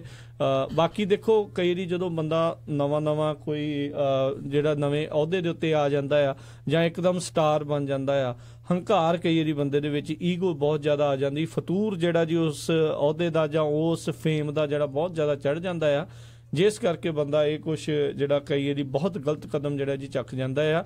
ਇਹ NFL ਦਾ ਕੋਈ ਪਹਿਲਾ ਪਲੇਅਰ ਨਹੀਂ ਆ ਜਿਹਨੇ ਕੋਈ ਇਦਾਂ ਦੇ ਮਾੜੇ ਕੰਮ ਜਿਹੜੇ ਆ ਉਹ ਕੀਤੇ ਹੋਣ ਵੀ ਉਸ ਦੇ ਉੱਤੇ ਕਤਲ ਦੇ, ਡੋਮੈਸਟਿਕ ਵਾਇਲੈਂਸ ਦੇ ਜਾਂ ਇਦਾਂ ਦੇ ਜਿਹੜੇ ਆ ਉਹ ਲੱਗਦੇ ਰਹਿਣ। ਇਹ ਇੱਕ ਆਮ ਜੀ ਗੱਲ ਹੋ ਗਈ ਆ। ਪਰ ਅਮਰੀਕਾ ਦੇ ਜਿਹੜੇ ਲੋਕ ਆ NFL ਨੂੰ ਇੰਨਾ ਕੁ ਜ਼ਿਆਦਾ ਲਾਈਕ ਕਰਦੇ ਆ, ਉਹ ਇਹੋ ਜਿਹੀਆਂ ਗੱਲਾਂ ਨੂੰ ਅਣਗੌਲਿਆਂ ਕਰ ਜਾਂਦੇ ਆ ਤੇ ਉਹਨਾਂ ਦੇ ਉਹ ਹੁੰਦਾ ਵੀ ਉਹਨਾਂ ਦੀ ਟੀਮ ਜਿਹੜੀ ਜਿੱਤਣੀ ਚਾਹੀਦੀ, ਬੰਦਾ ਭਾਵੇਂ ਜਿਹੜਾ ਮਰਜ਼ੀ ਉਸ ਦੇ ਵਿੱਚ ਵਾੜਿਆ ਹੋਵੇ। ਸੋ ਇਹਦੇ ਸੰਬੰਧ ਦੇ ਵਿੱਚ ਜਿਹੜੇ ਹਰਨਾਂਡੇਜ਼ ਜਿਨ੍ਹਾਂ ਨੂੰ ਨਿਕਨੇਮ ਚੀਕੋ ਵੀ ਕਹਿੰਦੇ ਸੀ, ਉਹਨਾਂ ਦੇ ਜਿਹੜੇ ਫਾਰਮਰ ਏਜੰਟ ਹੈਗੇ ਆ ਵਰਾਇਨ ਮਰਫੀ, ਉਹਨਾਂ ਨੇ ਇਹ ਕਿਹਾ ਹੈਗਾ ਆ ਵੀ ਜਿਹੜਾ ਚੀਕੋ ਚਾਹੇ ਉਹ ਸੰਤ ਤਾਂ ਨਹੀਂ ਸੀ ਪਰ ਕਹਿੰਦਾ ਵੀ ਮੇਰੀ ਫੈਮਿਲੀ ਨੇ ਉਹਨੂੰ ਬਹੁਤ ਪਿਆਰ ਦਿੱਤਾ ਤੇ ਮੈਂ ਕਦੇ ਵੀ ਨਹੀਂ ਸੋਚ ਸਕਦਾ ਉਹ ਬੰਦਾ ਸੁਸਾਈਡ ਕਰ ਜਾਏ। ਸੋ ਦੇਖੋ ਕਿਉਂਕਿ ਹਜੇ ਉਹਨਾਂ ਨੂੰ ਫਰਾਈਡੇ ਪਿਛਲੇ ਜਿਹੜੀ ਫਰਾਈਡੇ ਹੀ ਆ ਉਹ ਸਜ਼ਾ ਮਿਲੀ ਸੀਗੀ। 2012 ਦੇ ਵਿੱਚ ਉਹਨਾਂ ਨੇ ਸ਼ੂਟਿੰਗ ਦੇ ਵਿੱਚ ਉਹ ਇਨਵੋਲਵ ਹੋਏ ਸੀ ਜਿਹਦੇ ਵਿੱਚ ਇੱਕ ਬੰਦੇ ਦੀ ਜਿਹੜੀ ਮੌਤ ਹੋਈ ਸੀਗੀ। ਬਿਲਕੁਲ ਜੀ। 2013 ਦੇ ਵਿੱਚ ਓਡਿਨ ਲੋਇਡ ਨਾਂ ਦਾ ਬੰਦਾ ਸੀ। ਕਹਿੰਦੇ ਵੀ ਉਸ ਦੀ ਭੈਣ ਦੇ ਨੂੰ ਜਿਹੜਾ ਜੀ ਉਹ ਡੇਟ ਕਰ ਰਿਹਾ ਸੀ ਤੇ ਸ਼ਾਇਦ ਉੱਥੇ ਕੋਈ ਮਨਮੁਟਾਵ ਹੋ ਗਿਆ ਤੇ ਗੱਲ ਵੱਧਦੀ ਜਿਹੜੀ ਆ ਕਤਲ ਤੱਕ ਜਿਹੜੀ ਉਹ ਪਹੁੰਚ ਗਈ, ਜਿਸ ਦੇ ਵਿੱਚ ਇਸ ਨੂੰ ਦੋਸ਼ੀ ਕਰਾਰ ਦੇ ਦਿੱਤਾ ਗਿਆ ਸੀ ਤੇ ਇਸ ਨੂੰ ਉਮਰ ਭਰ ਦੀ ਜਿਹੜੀ ਆ ਉਹ ਸਜ਼ਾ ਸੁਣਾਈ ਗਈ ਸੀ, ਕੈਦ ਸੁਣਾਈ ਗਈ ਸੀ ਵਿਦਆਊਟ ਐਨੀ ਪਰੋਲ ਜਿਹੜੀ ਜੀ ਉਸ ਨੂੰ ਸਾਰੀ ਉਮਰ ਨਹੀਂ ਸੀ ਮਿਲਣੀ। ਸੋ ਇਹ ਜਿਹੜੀ ਗੱਲ ਜਿਹੜੀ ਉਹ ਵਾਪਰੀ ਸੀ। ਸੋ ਬਹੁਤ ਸਾਰੇ ਲੋਕ ਜਿਹੜੇ ਜੀ ਉਹ ਦੇਖ ਰਹੇ ਆ, ਕਈ ਜਾਣੇ ਹੁਣ ਉਸ ਨੂੰ ਸ਼ਰਧਾਂਜਲੀ ਵੀ ਭੇਂਟ ਕਰ ਰਹੇ ਆ। ਪਰ ਆਈ ਗੈਸ ਜਿਸ ਬੰਦੇ ਦੇ ਉੱਤੇ ਕਤਲ ਦੇ ਇੱਦਾਂ ਦੇ ਦੋਸ਼ ਹੋਣ, ਤੁਸੀਂ ਦੇਖੋ ਜਿੰਨਾ ਮਰਜ਼ੀ ਕੋਈ ਵਧੀਆ ਖਿਡਾਰੀ ਰਿਹਾ ਹੋਵੇ, ਉਸਨੇ ਖੇਡ ਨੂੰ ਬਹੁਤ ਕੁਝ ਦਿੱਤਾ ਹੋਵੇ ਜਾਂ ਵਧੀਆ ਖੇਡਦਾ ਰਿਹਾ ਹੋਵੇ, ਪਰ ਉਸਦੀ ਇਹ ਜਿਹੜੀ ਇੱਕ ਹਰਕਤ, ਇਹ ਜਿਹੜੀ ਇੱਕ ਕਰਤੂਤ ਵੀ ਉਸਨੇ ਬੰਦਾ ਜਿਹੜਾ ਜੀ ਉਹ ਮਾਰ ਦਿੱਤਾ, ਉਹ ਚੀਜ਼ ਨੂੰ ਲੈ ਕੇ ਉਹ ਚੀਜ਼ ਨੂੰ ਦੇਖਦੇ ਹੋਏ ਵੀ ਉਸ ਨੂੰ ਜਿਹੜਾ ਕੋਈ ਪੋਜ਼ਿਟਿਵ ਜਿਹੜਾ ਆਪਾਂ ਚੀਜ਼ ਨਹੀਂ ਕਹਿ ਸਕਦੇ ਵੀ ਹਾਂ ਚਲੋ ਮੋਇਆ ਆ, ਮਰ ਗਿਆ ਆ, ਮਾੜੀ ਚੀਜ਼ ਹੋਈ ਆ, ਗਲਤ ਚੀਜ਼ ਹੋਈ ਆ, ਨਹੀਂ ਸੀ ਉੱਦਾਂ ਜਿਹੜੀ ਘਟਨਾ ਹੋਣੀ ਚਾਹੀਦੀ, ਪਰ ਉਸ ਦੀ ਵੀ ਜਿਹੜੀ ਆ ਨਾਲ ਦੇ ਨਾਲ ਉਸ ਜ਼ਿੰਦਗੀ ਦੇ ਉੱਤੇ ਵੀ ਨਜ਼ਰ ਜਿਹੜੀ ਆ ਝਾਤ ਰੱਖਣੀ ਚਾਹੀਦੀ ਆ ਵੀ ਕੁਛ ਨਾ ਕੁਛ ਇਸ ਤੋਂ ਸਿੱਖ ਲਿਆ ਜਾਵੇ ਵੀ ਏਡੇ ਵਧੀਆ ਪ੍ਰੋਮਿਸਿੰਗ ਕਰੀਅਰ ਤੁਹਾਨੂੰ ਇੰਨੀ ਅੱਗੇ ਪੂਰੀ ਦੁਨੀਆ ਪਈ ਸੀ, ਪੂਰੀ ਜ਼ਿੰਦਗੀ ਪਈ ਸੀ ਸਭ ਕੁਝ ਖੇਡਣ ਦੇ ਲਈ, ਕਈ ਕੁਛ ਜਿਹੜਾ ਜੀ ਉਹ ਕਰਨ ਦੇ ਲਈ, ਪਰ ਉਸ ਦੀ ਉਹ ਕੰਮ ਦੇ ਕਰਕੇ ਟੋਟਲੀ ਜਾਇਆ ਹੋਗੀ ਕਿ ਲੋਹੇ ਨਹੀਂ, ਉਹਦੇ ਕਰਕੇ ਉਹਦੇ ਪਰਿਵਾਰ ਦੇ ਵਿੱਚ ਵੀ ਕਿੰਨਾ ਜਿਹੜਾ ਦੁੱਖ ਆ, ਵਿਰਲਾਪ ਆ, ਉਹ ਫੈਲ ਗਿਆ। ਸੋ ਬਿਲਕੁਲ ਰਾਜਕਰਮੀਤ ਸਿੰਘ ਜੀ, ਆਪਾਂ ਇੱਕ ਬ੍ਰੇਕ ਵੀ ਲੈਣੀ ਆ। ਬ੍ਰੇਕ ਤੋਂ ਪਹਿਲਾਂ ਜਿਹੜੀ ਇੱਕ ਖਬਰ ਸਾਂਝੀ ਕਰਦੇ ਆ, ਉਹ ਤੋਂ ਬਾਅਦ ਫਿਰ ਆਪਾਂ ਬ੍ਰੇਕ ਲਵਾਂਗੇ ਤੇ ਬ੍ਰੇਕ ਤੋਂ ਬਾਅਦ ਕੁਝ ਇੱਕ ਇਮੀਗ੍ਰੇਸ਼ਨ ਨਾਲ ਰਿਲੇਟਡ ਜਿਹੜੀ ਖਬਰ ਹੋਊਗੀ ਤੇ ਨਾਲ ਜਿਹੜੇ ਪ੍ਰੈਜ਼ੀਡੈਂਟ ਟਰੰਪ ਨੇ ਨਵਾਂ ਨਾਅਰਾ ਦਿੱਤਾ ਹੈਗਾ ਬਾਈ ਅਮਰੀਕਨ ਹਾਇਰ ਅਮਰੀਕਨ, ਉਹਦੇ ਬਾਰੇ ਡਿਸਕਸ ਕਰਾਂਗੇ। ਸੋ ਜਿਹੜੀ ਜਾਰਜੀਆ ਦੇ ਵਿੱਚ ਇਲੈਕਸ਼ਨ ਹੋਈ ਆ ਹੁਣ ਜੀ, ਜਿਹੜੇ ਹੈਲਥ ਸੈਕਟਰੀ ਨਵੇਂ ਬਣੇ ਹੈਗੇ ਆ, ਉਹਨਾਂ ਦੀ ਜਗ੍ਹਾ ਦੇ ਉੱਤੇ ਜੀ health and human services secretary ਜਿਹੜੇ ਟੌਮ ਪ੍ਰਾਈਸ ਹੈਗੇ ਆ, ਸੋ ਉਹਨਾਂ ਨੂੰ ਆਪਣੀ ਜਿਹੜੀ ਉਹ ਸੀਟ ਛੱਡਣੀ ਪਈ ਸੀ। ਉਹਦੀ ਜਗ੍ਹਾ ਦੇ ਉੱਤੇ ਇਲੈਕਸ਼ਨ ਹੋਈ ਆ ਤੇ ਡੈਮੋਕ੍ਰੈਟਿਕ ਪਾਰਟੀ ਦੇ ਜਿਹੜੇ ਕੈਂਡੀਡੇਟ ਹੈਗੇ ਆ ਜੌਨ ਓਸਪ, ਉਹਨਾਂ ਨੇ 48.3% ਵੋਟਾਂ ਜਿਹੜੀਆਂ ਪੁੱਲ ਕੀਤੀਆਂ ਹੈਗੀਆਂ ਜੀ। ਸੋ ਅਗਰ ਉਹ 50% ਵੋਟਾਂ ਲੈ ਜਾਂਦੇ ਤਾਂ ਉਹਨਾਂ ਦੀ ਸੀਟ ਪੱਕੀ ਹੋ ਹੁਣ ਇਹ ਰਨ ਆਫ ਹੋ ਗਈ ਆ ਤੇ ਇਹ ਜਾ ਕੇ ਫਿਰ ਨਵੰਬਰ ਦੇ ਵਿੱਚ ਇਲੈਕਸ਼ਨ ਹੋਣਗੇ, ਜੂਨ ਦੇ ਵਿੱਚ ਜਿਹੜੀ ਇਲੈਕਸ਼ਨ ਜਿਹੜੀ ਆ ਉਹ ਹੋਣੀ ਆ। ਦੱਸਦੇ ਜਾਈਏ ਵੀ ਇਸ ਸੀਟ ਦੇ ਉੱਤੇ ਇੱਕ ਡੈਮੋਕ੍ਰੇਟ ਤੇ ਤਕਰੀਬਨ 11 ਰਿਪਬਲਿਕਨ ਜਿਹੜੀ ਆ, ਇਹ ਜਿਹੜੀ ਅੱਜ ਦੀ ਜਿਹੜੀ ਕੱਲ ਇਲੈਕਸ਼ਨ ਹੋਈ ਆ ਉਸ ਦੇ ਵਿੱਚ ਸੀਗੇ। ਰਾਸ਼ਟਰਪਤੀ ਟਰੰਪ ਨੇ ਵੀ ਇਸ ਦੇ ਵਿੱਚ ਨਿੱਜੀ ਜਿਹੜਾ ਆ ਉਹ ਦੇਖਿਆ, ਉਸ ਨੂੰ ਨੇੜਿਓਂ ਹੋ ਕੇ ਦੇਖਿਆ। ਉਹ ਨਹੀਂ ਸੀ ਚਾਹੁੰਦੇ ਵੀ ਡੈਮੋਕ੍ਰੇਟ ਪਾਰਟੀ ਦਾ ਬੰਦਾ ਜਿੱਤੇ। ਉਹਨਾਂ ਨੇ ਇਨਫੈਕਟ ਬਾਕੀ ਰਿਪਬਲਿਕਨਸ ਦੇ ਲਈ ਜਿਹੜੇ ਟਵੀਟ ਵੀ ਕੀਤੇ ਤੇ ਅੱਜ ਜਦੋਂ ਹੁਣ ਰਿਜ਼ਲਟ ਜਿਹੜੇ ਡਿਕਲੇਅਰ ਹੋਏ ਤਾਂ ਉਹਨਾਂ ਨੇ ਟਵੀਟ ਇੱਕ ਫੇਰ ਜਾਰੀ ਕਰ ਦਿੱਤਾ। ਉਹ ਕਹਿੰਦੇ ਵੀ ਬਹੁਤ ਸਾਰੀ ਬਾਹਰਲੀ ਮਨੀ ਇਹਨਾਂ ਨੇ ਵਰਤੀ ਆ, ਡੈਮੋਕ੍ਰੇਟਸ ਨੇ, ਫੇਕ ਮੀਡੀਆ ਦੀ ਜਿਹੜੀ ਉਹਨਾਂ ਨੂੰ ਸਪੋਰਟ ਮਿਲੀ ਆ। 11 ਕੈਂਡੀਡੇਟ ਸੀਗੇ ਰਿਪਬਲਿਕਨ, ਪਰ ਜਿਹੜਾ ਆ ਇਹ ਇਸ ਦੇ ਵਿੱਚ ਰਨ ਆਫ ਹੋਇਆ ਆ ਤੇ ਔਸਫ ਜਿਹੜਾ ਆ ਉਹ ਜਿੱਤਿਆ ਨਹੀਂ ਹੈਗਾ। ਸੋ ਰਾਸ਼ਟਰਪਤੀ ਟਰੰਪ ਨੂੰ ਇੰਨੇ ਵੀ ਜ਼ਿਆਦਾ ਆਈ ਥਿੰਕ ਉਹ ਨਹੀਂ ਹੋਣਾ ਚਾਹੀਦਾ, ਓਵਰ ਕੌਨਫੀਡੈਂਟ ਨਹੀਂ ਹੋਣਾ ਚਾਹੀਦਾ। ਜੇ 48% ਜੇ ਉਹ ਵੋਟਾਂ ਲੈ ਗਿਆ ਆ ਤੇ ਇਹਦਾ ਮਤਲਬ ਕੁਛ ਨਾ ਕੁਛ ਰਿਪਬਲਿਕਨ ਪਾਰਟੀ ਦੇ ਵਿੱਚ ਉੱਥੇ ਗਲਤ ਜਿਹੜਾ ਜੀ ਉਹ ਚੱਲ ਰਿਹਾ ਆ। ਉਹਨਾਂ ਨੂੰ ਸਮੇਂ ਰਹਿੰਦੇ ਹੋਏ ਜੂਨ ਦੀ ਇਲੈਕਸ਼ਨ ਤੋਂ ਪਹਿਲਾਂ ਇਹ ਚੀਜ਼ਾਂ ਦੇ ਵੱਲ ਜਿਹੜੀ ਆ ਉਹ ਨਜ਼ਰ ਜਿਹੜੀ ਹੈ ਜ਼ਿਆਦਾ ਗੌਰ ਜਿਹੜਾ ਜੀ ਉਹ ਕਰਨਾ ਪਵੇਗਾ, ਕਿਤੇ ਇਹ ਨਾ ਹੋਵੇ ਵੀ ਇਹ ਸ਼ਬਦ ਜਿਹੜੇ ਬਾਅਦ ਦੇ ਵਿੱਚ ਆਪ ਹੀ ਜਿਹੜੇ ਚਿੱਥਣੇ ਪੈਣ। ਸੋ ਬਿਲਕੁਲ ਜਿਹੜੇ ਔਸਫ ਹੈਗੇ ਆ ਹੁਣ ਉਹ ਉਹਨਾਂ ਦਾ ਜਿਹੜਾ ਮੁਕਾਬਲਾ ਆ ਉਹ Georgia the secretary of state Karen handle ਉਹਦੇ ਨਾਲ ਹੋਊਗਾ, ਜਿਹਨੂੰ ਸਿਰਫ 20% ਵੋਟਾਂ ਹੀ ਪਈਆਂ। ਪਰ ਇੱਥੇ ਜਿਸ ਤਰ੍ਹਾਂ ਤੁਸੀਂ ਦੱਸਿਆ ਵੀ 11 ਕੈਂਡੀਡੇਟ ਰਿਪਬਲਿਕਨ ਸੀਗੇ, ਹੁਣ ਇੱਕ ਹੀ ਰਹਿ ਜਾਏਗਾ। ਜਿਹੜੇ ਔਸਫ ਹੈਗੇ ਆ ਬੜੇ ਯੰਗ ਆ, 30 ਸਾਲਾਂ ਦੇ ਆ ਤੇ ਡਾਕੂਮੈਂਟਰੀ ਫਿਲਮ ਮੇਕਰ ਹੈਗੇ ਆ ਤੇ ਫਾਰਮਰ ਕਾਂਗਰੈਸ਼ਨਲ ਸਟਾਫ ਦੇ ਮੈਂਬਰ ਸੀ ਤੇ ਕਦੇ ਵੀ ਉਹਨੇ ਆਪਣਾ ਆਫਿਸ ਜਿਹੜਾ ਉਹ ਕੋਈ ਇਲੈਕਸ਼ਨ ਦਾ ਲੜਿਆ ਨਹੀਂ ਹੈਗਾ, ਪਹਿਲੀ ਵਾਰੀ ਉਹ ਇਲੈਕਸ਼ਨ ਲੜਿਆ। ਤੇ ਇਹ ਜਿਹੜਾ ਡਿਸਟ੍ਰਿਕਟ ਆ ਰਾਜਕਰਮਵੀਰ ਸਿੰਘ ਜੀ ਬੜਾ ਇੰਪੋਰਟੈਂਟ ਆ, ਕਿਉਂਕਿ ਇੱਥੋਂ ਜਿਹੜੇ ਰਿਪਬਲਿਕਨ ਪਾਰਟੀ ਦੇ ਜਿਹੜੇ ਥੰਮ ਸਮਝੇ ਜਾਂਦੇ, ਇੱਕ ਤਾਂ ਟੌਮ ਪ੍ਰਾਈਸ ਜਿਹੜੇ ਹੁਣ ਬਣੇ ਹੈਗੇ ਹੈਲਥ ਐਂਡ ਹਿਊਮਨ ਸਰਵਿਸਿਜ਼ ਦੇ ਸੈਕਟਰੀ, ਇਹ ਤੋਂ ਪਹਿਲਾਂ ਰਿਪਬਲਿਕਨ ਪਾਰਟੀ ਦੇ ਥੰਮ ਜਿਹੜੇ ਨਿਊਟ ਗਿੰਗਰਿਚ ਆ, ਜਿਨ੍ਹਾਂ ਨੂੰ ਅਕਸਰ ਤੁਸੀਂ ਹਮੇਸ਼ਾ ਦੇਖਦੇ ਰਹਿੰਦੇ ਟੀਵੀ ਦੇ ਉੱਤੇ ਕਮੈਂਟੇਟਰ ਹੈਗੇ ਆ, ਤੇ ਜੌਨੀ ਇਸਾਕੋਨ ਜਿਹੜੇ ਹੈਗੇ ਆ, ਇਹ ਬੜੇ ਈਜ਼ੀਲੀ ਕਹਿੰਦੇ ਵੀ ਜਿੱਤਦੇ ਰਹੇ ਆ ਪਿਛਲੇ ਸਮਿਆਂ 'ਚ 60 ਤੋਂ ਲੈ ਕੇ 65% ਵੋਟਾਂ ਤੱਕ। ਜੀ ਬਿਲਕੁਲ। ਸੈਕਟਰੀ ਆਫ ਸਟੇਟ ਦੀ ਜਿਹੜੀ ਤੁਸੀਂ ਗੱਲ ਕਰ ਰਹੇ ਆ ਕੈਰਨ ਹੈਂਡਲ, 55 ਸਾਲ ਉਹਨਾਂ ਦੀ ਉਮਰ ਜਿਹੜੀ ਹੈ ਜੀ ਉਹ ਦੱਸੀ ਜਾਂਦੀ ਆ ਤੇ ਉਹ ਮੁੱਢ ਤੋਂ ਹੀ ਰਾਸ਼ਟਰਪਤੀ ਟਰੰਪ ਦੇ ਸਪੋਰਟਰ ਦੇ ਵਜੋਂ ਉਹ ਜਾਣੀ ਜਾਂਦੀ ਆ ਤੇ ਉਹ ਘੱਟ ਫੇਵਰ ਦੇ ਵਿੱਚ ਸੀਗੇ ਟਰੰਪ ਬਾਕੀ ਜਿਹੜੇ ਆ ਕੈਂਡੀਡੇਟਸ ਦੇ। ਸੋ ਇਹ ਹੁਣ ਦੇਖਿਆ ਜਾਵੇਗਾ ਵੀ ਹੁਣ ਡਾਇਰੈਕਟ ਮੁਕਾਬਲਾ ਇੱਕ ਟਰੰਪ ਸਪੋਰਟਡ ਕੈਂਡੀਡੇਟ ਤੇ ਜਿਹੜੇ ਡੈਮੋਕ੍ਰੇਟ ਪਾਰਟੀ ਦੇ ਦਰਮਿਆਨ ਜਿਹੜਾ ਜੀ ਉਹ ਹੋਣ ਜਾ ਰਿਹਾ ਆ। ਸੋ ਇਹਨਾਂ ਨੂੰ ਉਮੀਦ ਨਹੀਂ ਸੀ ਵੈਸੇ ਇੰਨੀ ਵੀ ਇਹ ਗੱਲ ਜਿਹੜੀ ਹੈ ਜੀ ਹੋ ਸਕਦੀ ਆ ਵੀ ਡੈਮੋਕ੍ਰੇਟ ਪਾਰਟੀ ਵਾਲੇ ਇੰਨੀਆਂ ਵੋਟਾਂ ਜਿਹੜੀਆਂ ਜੀ ਖੜ ਸਕਦੇ ਆ, ਪਰ ਪਿਛਲੇ ਦਿਨਾਂ ਤੋਂ ਆ ਰਹੀਆਂ ਜਿਹੜੀਆਂ ਲਗਾਤਾਰ ਪੋਲਸ ਦੇ ਵਿੱਚ ਇਹ ਗੱਲਾਂ ਜਿਹੜੀਆਂ ਆ ਰਹੀਆਂ ਸੀ ਵੀ ਹੋ ਸਕਦਾ ਆ ਵੀ ਇਹ ਬੰਦਾ 50% ਜਿਹੜੀਆਂ ਆ ਵੋਟਾਂ ਲੈ ਜਾਵੇ। 2% ਵੋਟ ਉਦਾਂ ਕੋਈ ਬਹੁਤੀ ਜ਼ਿਆਦਾ ਨਹੀਂ ਹੁੰਦੀ, ਪਰ ਫਰਕ ਵੀ ਜਿਹੜਾ 1% ਦਾ ਹੀ ਕਈ ਵਾਰੀ ਬਹੁਤ ਜਿਹੜਾ ਜੀ ਉਹ ਹੋ ਜਾਂਦਾ ਆ। ਸੋ ਦੇਖਦੇ ਆ ਵੀ ਜੂਨ ਦੇ ਵਿੱਚ ਹੁਣ ਇਸ ਦੇ ਵਿੱਚ ਕੀ ਬਣੇਗਾ, ਕਿਉਂਕਿ ਪਿਛਲੇ ਦਿਨਾਂ ਦੇ ਵਿੱਚ ਇੱਕ ਹੋਰ ਇਲੈਕਸ਼ਨ ਜਿਹੜੀ ਆ ਉਹ ਆਈ ਥਿੰਕ ਕੈਂਸਸ ਦੇ ਵਿੱਚ ਹੋਈ ਸੀ।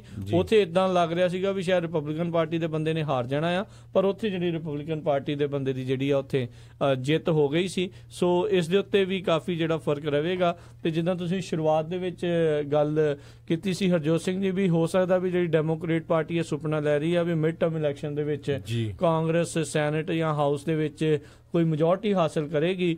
ਇਹੋ ਜਿਹੀਆਂ ਜਿਹੜੀਆਂ ਵਿਚਕਾਰ ਆ ਰਹੀਆਂ ਇਲੈਕਸ਼ਨਸ ਆ ਉਸ ਦੇ ਉੱਤੇ ਕਾਫੀ ਜਿਹੜਾ ਉਹ ਨਿਰਭਰ ਜਿਹੜਾ ਜੀ ਕਰੇਗਾ। ਇਸ ਦੇ ਉੱਤੇ ਆਪਾਂ ਹੋਰ ਗੱਲਬਾਤ ਕਰਾਂਗੇ, ਪਰ ਇੱਕ ਛੋਟੀ ਜੀ ਬ੍ਰੇਕ ਤੋਂ ਬਾਅਦ, ਤੇ ਮਿਲਦੇ ਹਾਂ ਆਪਣੇ ਸਰੋਤਿਆਂ ਨੂੰ ਇੱਕ ਬ੍ਰੇਕ ਤੋਂ ਬਾਅਦ ਜੀ।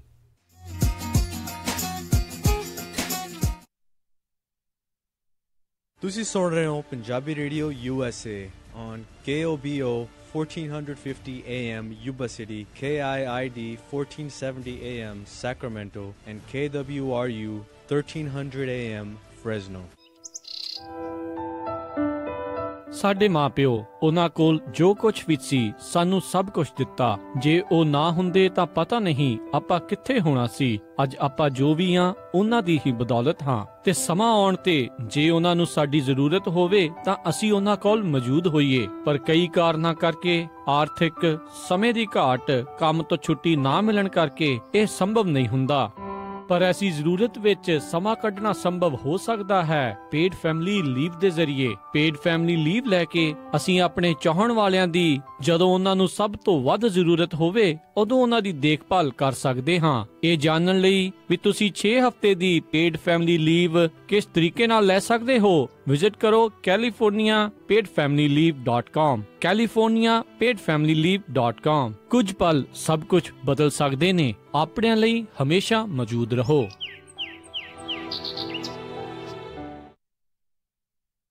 ਸੈਕਰਾਮੈਂਟੋ ਤੇ ਯੂਬਾ ਸਿਟੀ ਇਲਾਕੇ ਦੇ ਵਿੱਚ ਲੰਮੇ ਸਮੇਂ ਤੋਂ ਤੁਹਾਡੀਆਂ ਟੈਕਸ ਸਰਵਿਸਿਜ਼ ਦੇ ਲਈ IBS ਟੈਕਸ ਸਰਵਿਸਿਜ਼, ਜੋ ਇੱਕ ਪ੍ਰੋਫੈਸ਼ਨਲ ਟੈਕਸ ਅਤੇ ਅਕਾਊਂਟਿੰਗ ਕਾਰਪੋਰੇਸ਼ਨ ਹੈ। IBS ਟੈਕਸ ਸਰਵਿਸਿਜ਼ ਵਾਲੇ ਇੰਦਰਪਾਲ ਸਿੰਘ ਮਿਆਲ ਹੋਣਾ ਦੇ ਕੋਲੋਂ ਤੁਸੀਂ ਹਰ ਇੱਕ ਤਰੀਕੇ ਦਾ ਟੈਕਸ ਭਰਵਾ ਸਕਦੇ ਹੋ। Individual tax return, simple to complex tax return, ਤੇ ਇਹ ਬਿਜ਼ਨਸ ਦੇ ਟੈਕਸ ਭਰਨ ਦੇ ਵਿੱਚ ਮਾਹਰ ਨੇ, ਜਿਨ੍ਹਾਂ ਵਿੱਚ trucking, gas station, liquor store ਦੇ ਟੈਕਸ ਵੀ ਭਰਦੇ ਹਨ। ਫਾਰਮਿੰਗ ਅਤੇ ਐਗਰੀਕਲਚਰ ਟੈਕਸ ਰਿਟਰਨ ਵੀ ਭਰਵਾ ਸਕਦੇ ਹੋ। ਸੋ ਆਪਣੀ ਹਰ ਇੱਕ ਤਰੀਕੇ ਦੀਆਂ ਟੈਕਸ ਜ਼ਰੂਰਤਾਂ ਦੇ ਲਈ ਹਮੇਸ਼ਾ ਯਾਦ ਰੱਖੋ IBS ਟੈਕਸ ਸਰਵਿਸਿਜ਼ ਵਾਲੇ ਇੰਦਰਪਾਲ ਸਿੰਘ ਮਿਆਲ। ਇਹਨਾਂ ਦੇ 2 ਆਫਿਸ ਹਨ, 2085 Arena Boulevard, Sacramento. Phone number 9166412585, 916-641-2585 ਤੇ 327 Percy Avenue, Yuba City. Phone number 5306747161, 530-674-7161। IBS tax services. ਕੀ ਗੱਲ ਮਨਜੀਤ ਜੀ, ਬੜੇ ਅਪਸੈਟ ਲੱਗਦੇ ਹੋ? ਬੜੀ ਪਰੇਸ਼ਾਨ ਆ ਵੀਰ ਜੀ, ਲੱਤਾਂ ਸੁੱਜ ਜਾਂਦੀਆਂ ਨੇ, ਦੁਖਦੀਆਂ ਨੇ, ਥਕਾਵਟ, ਖਾਰਸ਼, ਜਲਨ, ਦਰਦ ਤਾਂ ਕਰਕੇ ਤਾਂ ਸ਼ਾਮ ਨੂੰ ਸੈਰ ਵੀ ਨਹੀਂ ਕਰ ਹੁੰਦੀ। ਸਮਝ ਨਹੀਂ ਆਉਂਦੀ ਕੀ ਕਰਾਂ। ਤੁਹਾਨੂੰ ਜਾਣਾ ਚਾਹੀਦਾ ਇੰਟਰਮੈਡ ਵੇਨ ਕਲੀਨਿਕ ਤੇ। ਉਹ ਲੈਗਸ ਤੇ ਵੇਨਸ ਦਾ ਹੀ ਟ੍ਰੀਟਮੈਂਟ ਕਰਦੇ ਨੇ। ਮੇਰੀ ਆਪਣੀ ਸਿਸਟਰ ਨੇ ਉਹਨਾਂ ਕੋਲੋਂ ਇਲਾਜ ਕਰਵਾਇਆ। ਪਰ ਮੇਰੀ ਅੰਗਰੇਜ਼ੀ ਵਧੀਆ ਨਹੀਂ। ਉਹ ਛੱਡੋ ਭੈਣ ਜੀ, ਉਹ ਆਪ ਪੰਜਾਬੀ ਬੋਲਦੇ ਨੇ। ਕੌਣ ਨੇ ਡਾਕਟਰ ਸਾਹਿਬ? ਡਾਕਟਰ ਲਾਰੈਂਸ ਮਿਲਨੇ ਆ ਉਹਨਾਂ ਦਾ ਨਾਮ। 25 ਸਾਲ ਤੋਂ ਜ਼ਿਆਦਾ ਦਾ ਐਕਸਪੀਰੀਅੰਸ ਹੈ ਉਹਨਾਂ ਨੂੰ ਵੇਨਸ ਦੇ ਟ੍ਰੀਟਮੈਂਟ 'ਚ, ਤੇ ਉਹਨਾਂ ਦਾ ਟ੍ਰੀਟਮੈਂਟ ਬੜਾ ਹੀ ਇਫੈਕਟਿਵ ਤੇ ਪੇਨਲੈਸ ਹੈ। ਤੇ ਉਹ ਚੰਦ ਕੋਨਾ ਡਾਕਟਰਸ ਦੇ ਵਿੱਚੋਂ ਨੇ ਜਿਹੜੇ ਵੇਨਸ ਦਾ ਟ੍ਰੀਟਮੈਂਟ ਬਿਨਾਂ ਸਰਜਰੀ ਦੇ ਕਰਦੇ ਨੇ। ਇੰਸ਼ੋਰੈਂਸ ਦਾ ਕੀ? ਸਾਰੀ ਤਰ੍ਹਾਂ ਦੀਆਂ ਪ੍ਰਾਈਵੇਟ ਇੰਸ਼ੋਰੈਂਸ ਐਕਸੈਪਟ ਕਰਦੇ ਨੇ, ਜਿਵੇਂ ਮੈਡੀਕੇਅਰ, ਕਵਰਡ ਕੈਲੀਫੋਰਨੀਆ, ਮੈਡੀਕਲ, ਹੋਰ ਬਹੁਤ ਸਾਰੀਆਂ। ਤੇ ਤੁਹਾਡੀ ਸਿਸਟਰ ਦਾ ਕੀ ਹਾਲ ਹੈ ਹੁਣ ਇਲਾਜ ਤੋਂ ਬਾਅਦ? ਓ ਬਹੁਤ ਵਧੀਆ, ਉਹਦੀ ਪੇਨ ਤਾਂ ਬਿਲਕੁਲ ਹੀ ਖਤਮ ਹੋ ਗਈ। ਮੈਂ ਤਾਂ ਤੁਹਾਨੂੰ ਵੀ ਤੇ ਬਾਕੀ ਸਭ ਨੂੰ ਇਹੀ ਸਲਾਹ ਦਿੰਦਾ ਕਿ ਜਿਹਨੂੰ ਵੀ ਲੱਤਾਂ 'ਚ ਦਰਦ ਹੈ, ਵੈਰੀਕੋਸ ਵੇਨਸ ਨੇ, ਅਲਸਰ ਹੈ, ਕ੍ਰੈਂਪਸ ਨੇ, ਅੱਜ ਹੀ ਕਾਲ ਕਰੋ ਇੰਟਰਮੈਡ ਵੇਨ ਕਲੀਨਿਕ ਤੇ 530-434-7777। ਉਹ ਤੈਨੂੰ ਪਤਾ ਲੱਗਾ ਮਨਜਿੰਦਰ ਦੇ ਨਾਲ ਕੀ ਹੋਇਆ? ਨਹੀਂ ਤਾਂ ਉਹਦੇ ਨਾਲ ਕੀ ਹੋਇਆ? ਉਹ ਭਰਾਵਾ, ਪਹਿਲਾਂ ਤਾਂ ਉਸ ਵਿਚਾਰੇ ਦੇ ਦੋਨੋਂ ਮਾਪੇ ਗੁਜ਼ਰ ਗਏ, ਉੱਤੋਂ ਘਰ-ਬਾਰ ਦੀ ਸਾਰੀ ਜ਼ਿੰਮੇਵਾਰੀ ਉਸਦੇ ਮੋਢਿਆਂ ਤੇ ਆ ਪਈ। ਉਹਦੇ ਮਾਪਿਆਂ ਨੇ ਨਾ ਕੋਈ ਵਸੀਅਤ ਟਰਸਟ ਬਣਾਇਆ ਸੀ, ਨਾ ਕੋਈ estate planning ਕਰਾਈ ਸੀ। ਇਹਦੇ ਕਰਕੇ ਸਾਰੀ ਪ੍ਰਾਪਰਟੀ, ਜ਼ਮੀਨ ਜਾਇਦਾਦ ਗਵਰਨਮੈਂਟ ਦੇ ਹਵਾਲੇ ਹੋ ਗਈ। ਫਿਰ ਵਿਚਾਰੇ ਦੇ ਕਈ ਹਜ਼ਾਰ ਡਾਲਰ ਤੇ ਕਈ ਮਹੀਨਿਆਂ ਬਾਅਦ ਜਾ ਕੇ ਗਵਰਨਮੈਂਟ ਦੇ ਕੰਟਰੋਲ ਤੋਂ ਪ੍ਰੋਬੇਟ ਕੋਰਟ ਚੋਂ ਜਾ ਕੇ ਪ੍ਰਾਪਰਟੀ ਛਡਾਈ। ਆਹ ਸੁਣ ਕੇ ਤਾਂ ਬਹੁਤ ਮਾੜਾ ਲੱਗਿਆ ਯਾਰ। ਸ਼ੁਕਰ ਹੈ ਮੈਂ ਆਪਣਾ ਸਾਰਾ estate planning ਦਾ ਕੰਮ ਪਿਛਲੇ ਸਾਲ ਹੀ ਕਰਵਾ ਲਿਆ ਸੀ ਜਸਪ੍ਰੀਤ ਟਵਾਣਾ ਹੋਣਾ ਤੋਂ। ਬੜੇ ਧਿਆਨ ਦੇ ਨਾਲ ਸਾਡੀ ਸਾਰੀ ਗੱਲਬਾਤ ਸੁਣੀ ਤੇ ਫਿਰ ਬਹੁਤ ਹੀ ਵਧੀਆ ਸਲਾਹ ਦੇ ਕੇ ਹਰ ਇੱਕ ਡਿਟੇਲ ਨੂੰ ਸਮਝ ਕੇ ਸਾਡਾ estate plan ਬਣਾਇਆ, ਤਾਂ ਕਿ ਸਾਡੇ ਜਾਣ ਤੋਂ ਬਾਅਦ ਸਾਡੇ ਪਰਿਵਾਰ ਦੇ ਵਿੱਚ ਕੋਈ ਇਸ ਤਰ੍ਹਾਂ ਦੀ ਮੁਸੀਬਤ ਨਾ ਆਵੇ। ਤੁਸੀਂ ਸਾਰੀ ਜ਼ਿੰਦਗੀ ਮਿਹਨਤ ਨਾਲ ਕੰਮ ਕੀਤਾ, ਆਪਣੀ ਪ੍ਰਾਪਰਟੀ ਗਵਰਨਮੈਂਟ ਤੋਂ ਬਚਾਓ ਤਾਂ ਆਪਣੀ ਫੈਮਿਲੀ ਦੀ ਫਿਊਚਰ ਪ੍ਰੋਟੈਕਟ ਕਰੋ। ਮੇਰਾ ਨੰਬਰ ਹੈ 9167901750, 916-790-1750। ਮੇਰਾ ਐਡਰੈਸ ਹੈ 3925 Power Inn Road, Sacramento, California। ਸਤਿ ਸ਼੍ਰੀ ਅਕਾਲ ਜੀ, ਮੈਂ ਹਾਂ ਤੁਹਾਡਾ ਆਪਣਾ ਜ਼ੋਰਾ ਰੰਧਾਵਾ ਤੇ ਮੇਰੇ ਵੱਲੋਂ ਪੰਜਾਬੀ ਰੇਡੀਓ USA ਸੁਣਨ ਵਾਲੇ ਸਾਰਿਆਂ ਸਰੋਤਿਆਂ ਨੂੰ ਪਿਆਰ ਭਰੀ ਸਤਿ ਸ਼੍ਰੀ ਅਕਾਲ। ਪਰਮਾਤਮਾ ਸਾਰਿਆਂ ਨੂੰ ਬਹੁਤ ਹੀ ਬਹੁਤ ਖੁਸ਼ੀਆਂ ਦੇਵੇ।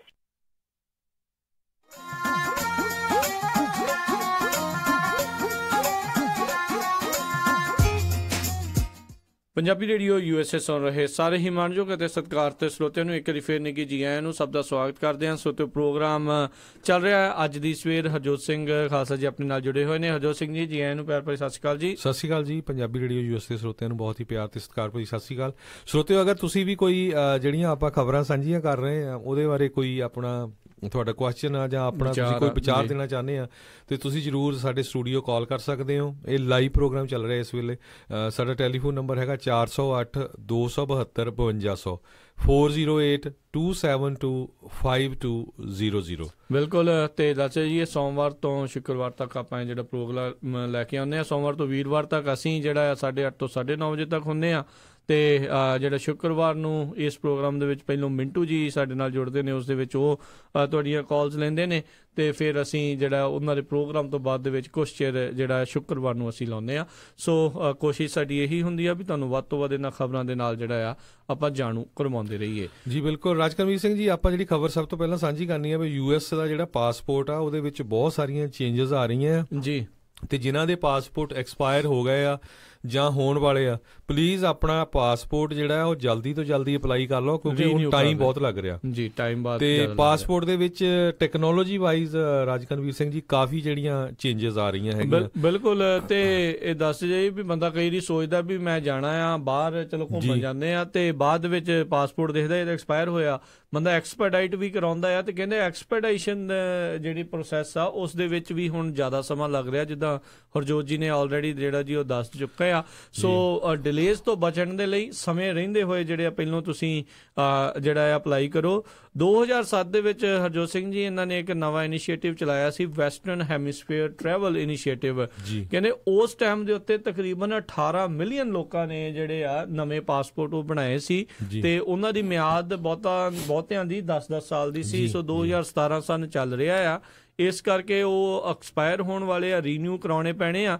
ਸੋ 18 ਮਿਲੀਅਨ ਲੋਕਾਂ ਨੇ ਜੇ ਰੀਨਿਊ ਕਰਾਉਣਗੇ ਤਾਂ ਆਪਣੇ ਆਪ ਜਿਹੜੇ ਟਾਈਮ ਆ ਉਹ ਵੱਧ ਲੱਗਣਾ ਆ। ਸੋ ਸਮੇਂ ਰਹਿੰਦੇ ਹੋਏ ਐਕਸਟਰਾ ਕੁਸ਼ਨ ਟਾਈਮ ਜਿਹੜਾ ਜੀ ਉਹ ਤੁਸੀਂ ਲੈ ਕੇ ਚੱਲੋ ਤਾਂ ਜੋ ਤੁਸੀਂ ਉਸ ਨੂੰ ਸਮੇਂ ਸਿਰ ਜਿਹੜਾ ਕਰਵਾ ਸਕੋ। ਬਿਲਕੁਲ। ਸੋ ਉਹਦੇ ਵਿੱਚ ਜਿਹੜੇ ਪਾਸਪੋਰਟ ਦੇ ਵਿੱਚ ਚੇਂਜਸ ਆਈਆਂ ਹੈਗੀਆਂ ਤੇ ਮਸ਼ੀਨ ਰੀਡੇਬਲ ਚਿਪ ਉਹ ਜਿਹੜੀ ਵਿੱਚ ਉਹ ਪਾਉਣ ਜਾ ਰਹੇ ਹੈਗੇ।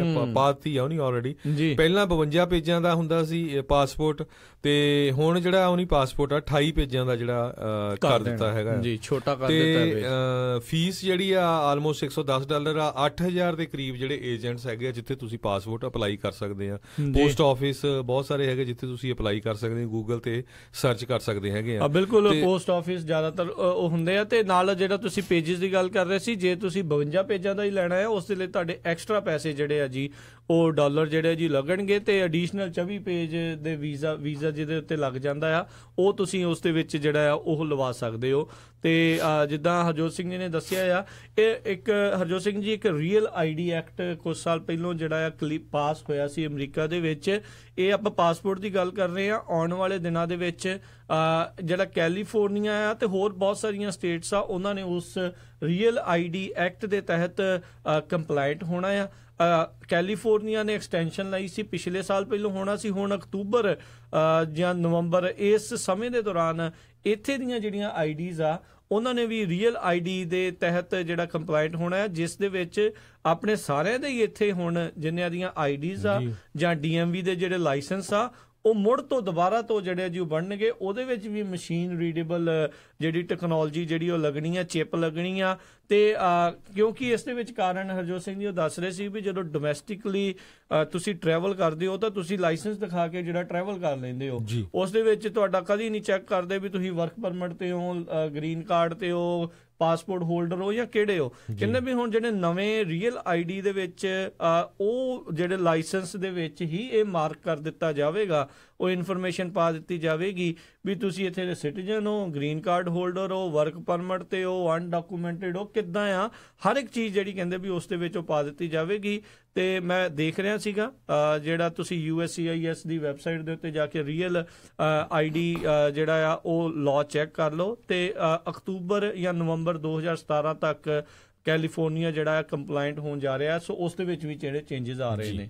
ਸੋ ਬਿਲਕੁਲ ਰਾਜਕਰਮਜੀਤ ਸਿੰਘ ਜੀ, 2016 ਦੇ ਵਿੱਚ 17 ਮਿਲੀਅਨ ਲੋਕ ਜਿਹੜੇ ਆ ਉਹਨਾਂ ਨੇ ਪਾਸਪੋਰਟ ਬਣਾਇਆ US, ਤੇ 2017 ਦੇ ਵਿੱਚ ਤੇ ਆਉਣ ਵਾਲੇ 2018 ਦੇ ਵਿੱਚ ਉਹ ਐਕਸਪੈਕਟ ਕਰਦੇ ਵੀ 20 ਮਿਲੀਅਨ ਲੋਕ ਹਰ ਸਾਲ ਪਾਸਪੋਰਟ ਬਣਾਉਣਗੇ। ਸੋ ਵੱਡੀ ਗਿਣਤੀ ਦੇ ਵਿੱਚ ਬਣ ਰਹੇ ਆ ਤੇ ਬੈਕਲੌਗ ਚੱਲ ਰਿਹਾ। ਸੋ ਜਿਹਦਾ ਪਾਸਪੋਰਟ ਐਕਸਪਾਇਰ ਹੋਣ ਵਾਲਾ, ਸੋ ਆਪਣਾ ਪਾਸਪੋਰਟ ਜਿਹੜਾ ਆ ਉਹ ਜਲਦੀ ਤੋਂ ਜਲਦੀ ਅਪਲਾਈ ਕਰ ਲਓ, ਕਿਉਂਕਿ ਕਈ ਵਾਰੀ ਫਿਰ ਐਮਰਜੈਂਸੀ ਜਾਣਾ ਪੈਂਦਾ ਤੇ ਪਾਸਪੋਰਟ ਤੁਹਾਨੂੰ ਫਿਰ ਐਮਰਜੈਂਸੀ ਮਿਲਦਾ ਨਹੀਂ। ਹਾਲਾਂਕਿ ਸਰਵਿਸਿਜ਼ ਹੈਗੀਆਂ ਆ, ਐਕਸਟਰਾ ਪੈਸੇ ਲੈਂਦੇ ਆ, ਪਰ ਉਹਦੇ ਵਿੱਚ ਵੀ ਦੇਰੀ ਹੋ ਸਕਦੀ ਹੈ। ਜੀ ਬਿਲਕੁਲ। ਸੋ ਇਹ ਬੜਾ ਹੀ ਇੰਪੋਰਟੈਂਟ ਆ ਜਿਹੜਾ ਪਾਸਪੋਰਟ। ਸਾਰੇ ਆਪਣੇ ਜਿਹੜੇ ਹੈਗੇ ਆ ਤੁਸੀਂ ਜਿੱਥੇ ਸੇਵ ਬਾਕਸ ਰੱਖੇ ਹੋ ਆ, ਕੱਢ ਕੇ ਚੈੱਕ ਕਰਕੇ ਦੇਖ ਲਓ, ਕਿਉਂਕਿ ਕਈ ਵਾਰੀ ਫਿਰ ਬਾਅਦ 'ਚ ਹੀ ਪਤਾ ਲੱਗਦਾ ਮੇਰਾ ਪਾਸਪੋਰਟ ਤਾਂ ਐਕਸਪਾਇਰ ਹੋਇਆ। ਇਕੱਲਾ ਇਹੀ ਨਹੀਂ ਹੈ, ਗ੍ਰੀਨ ਕਾਰਡ ਦੇ ਨਾਲ ਵੀ ਇਦਾਂ ਬਹੁਤਿਆਂ ਦੇ ਨਾਲ ਇਦਾਂ ਹੋ ਜਾਂਦਾ ਆ।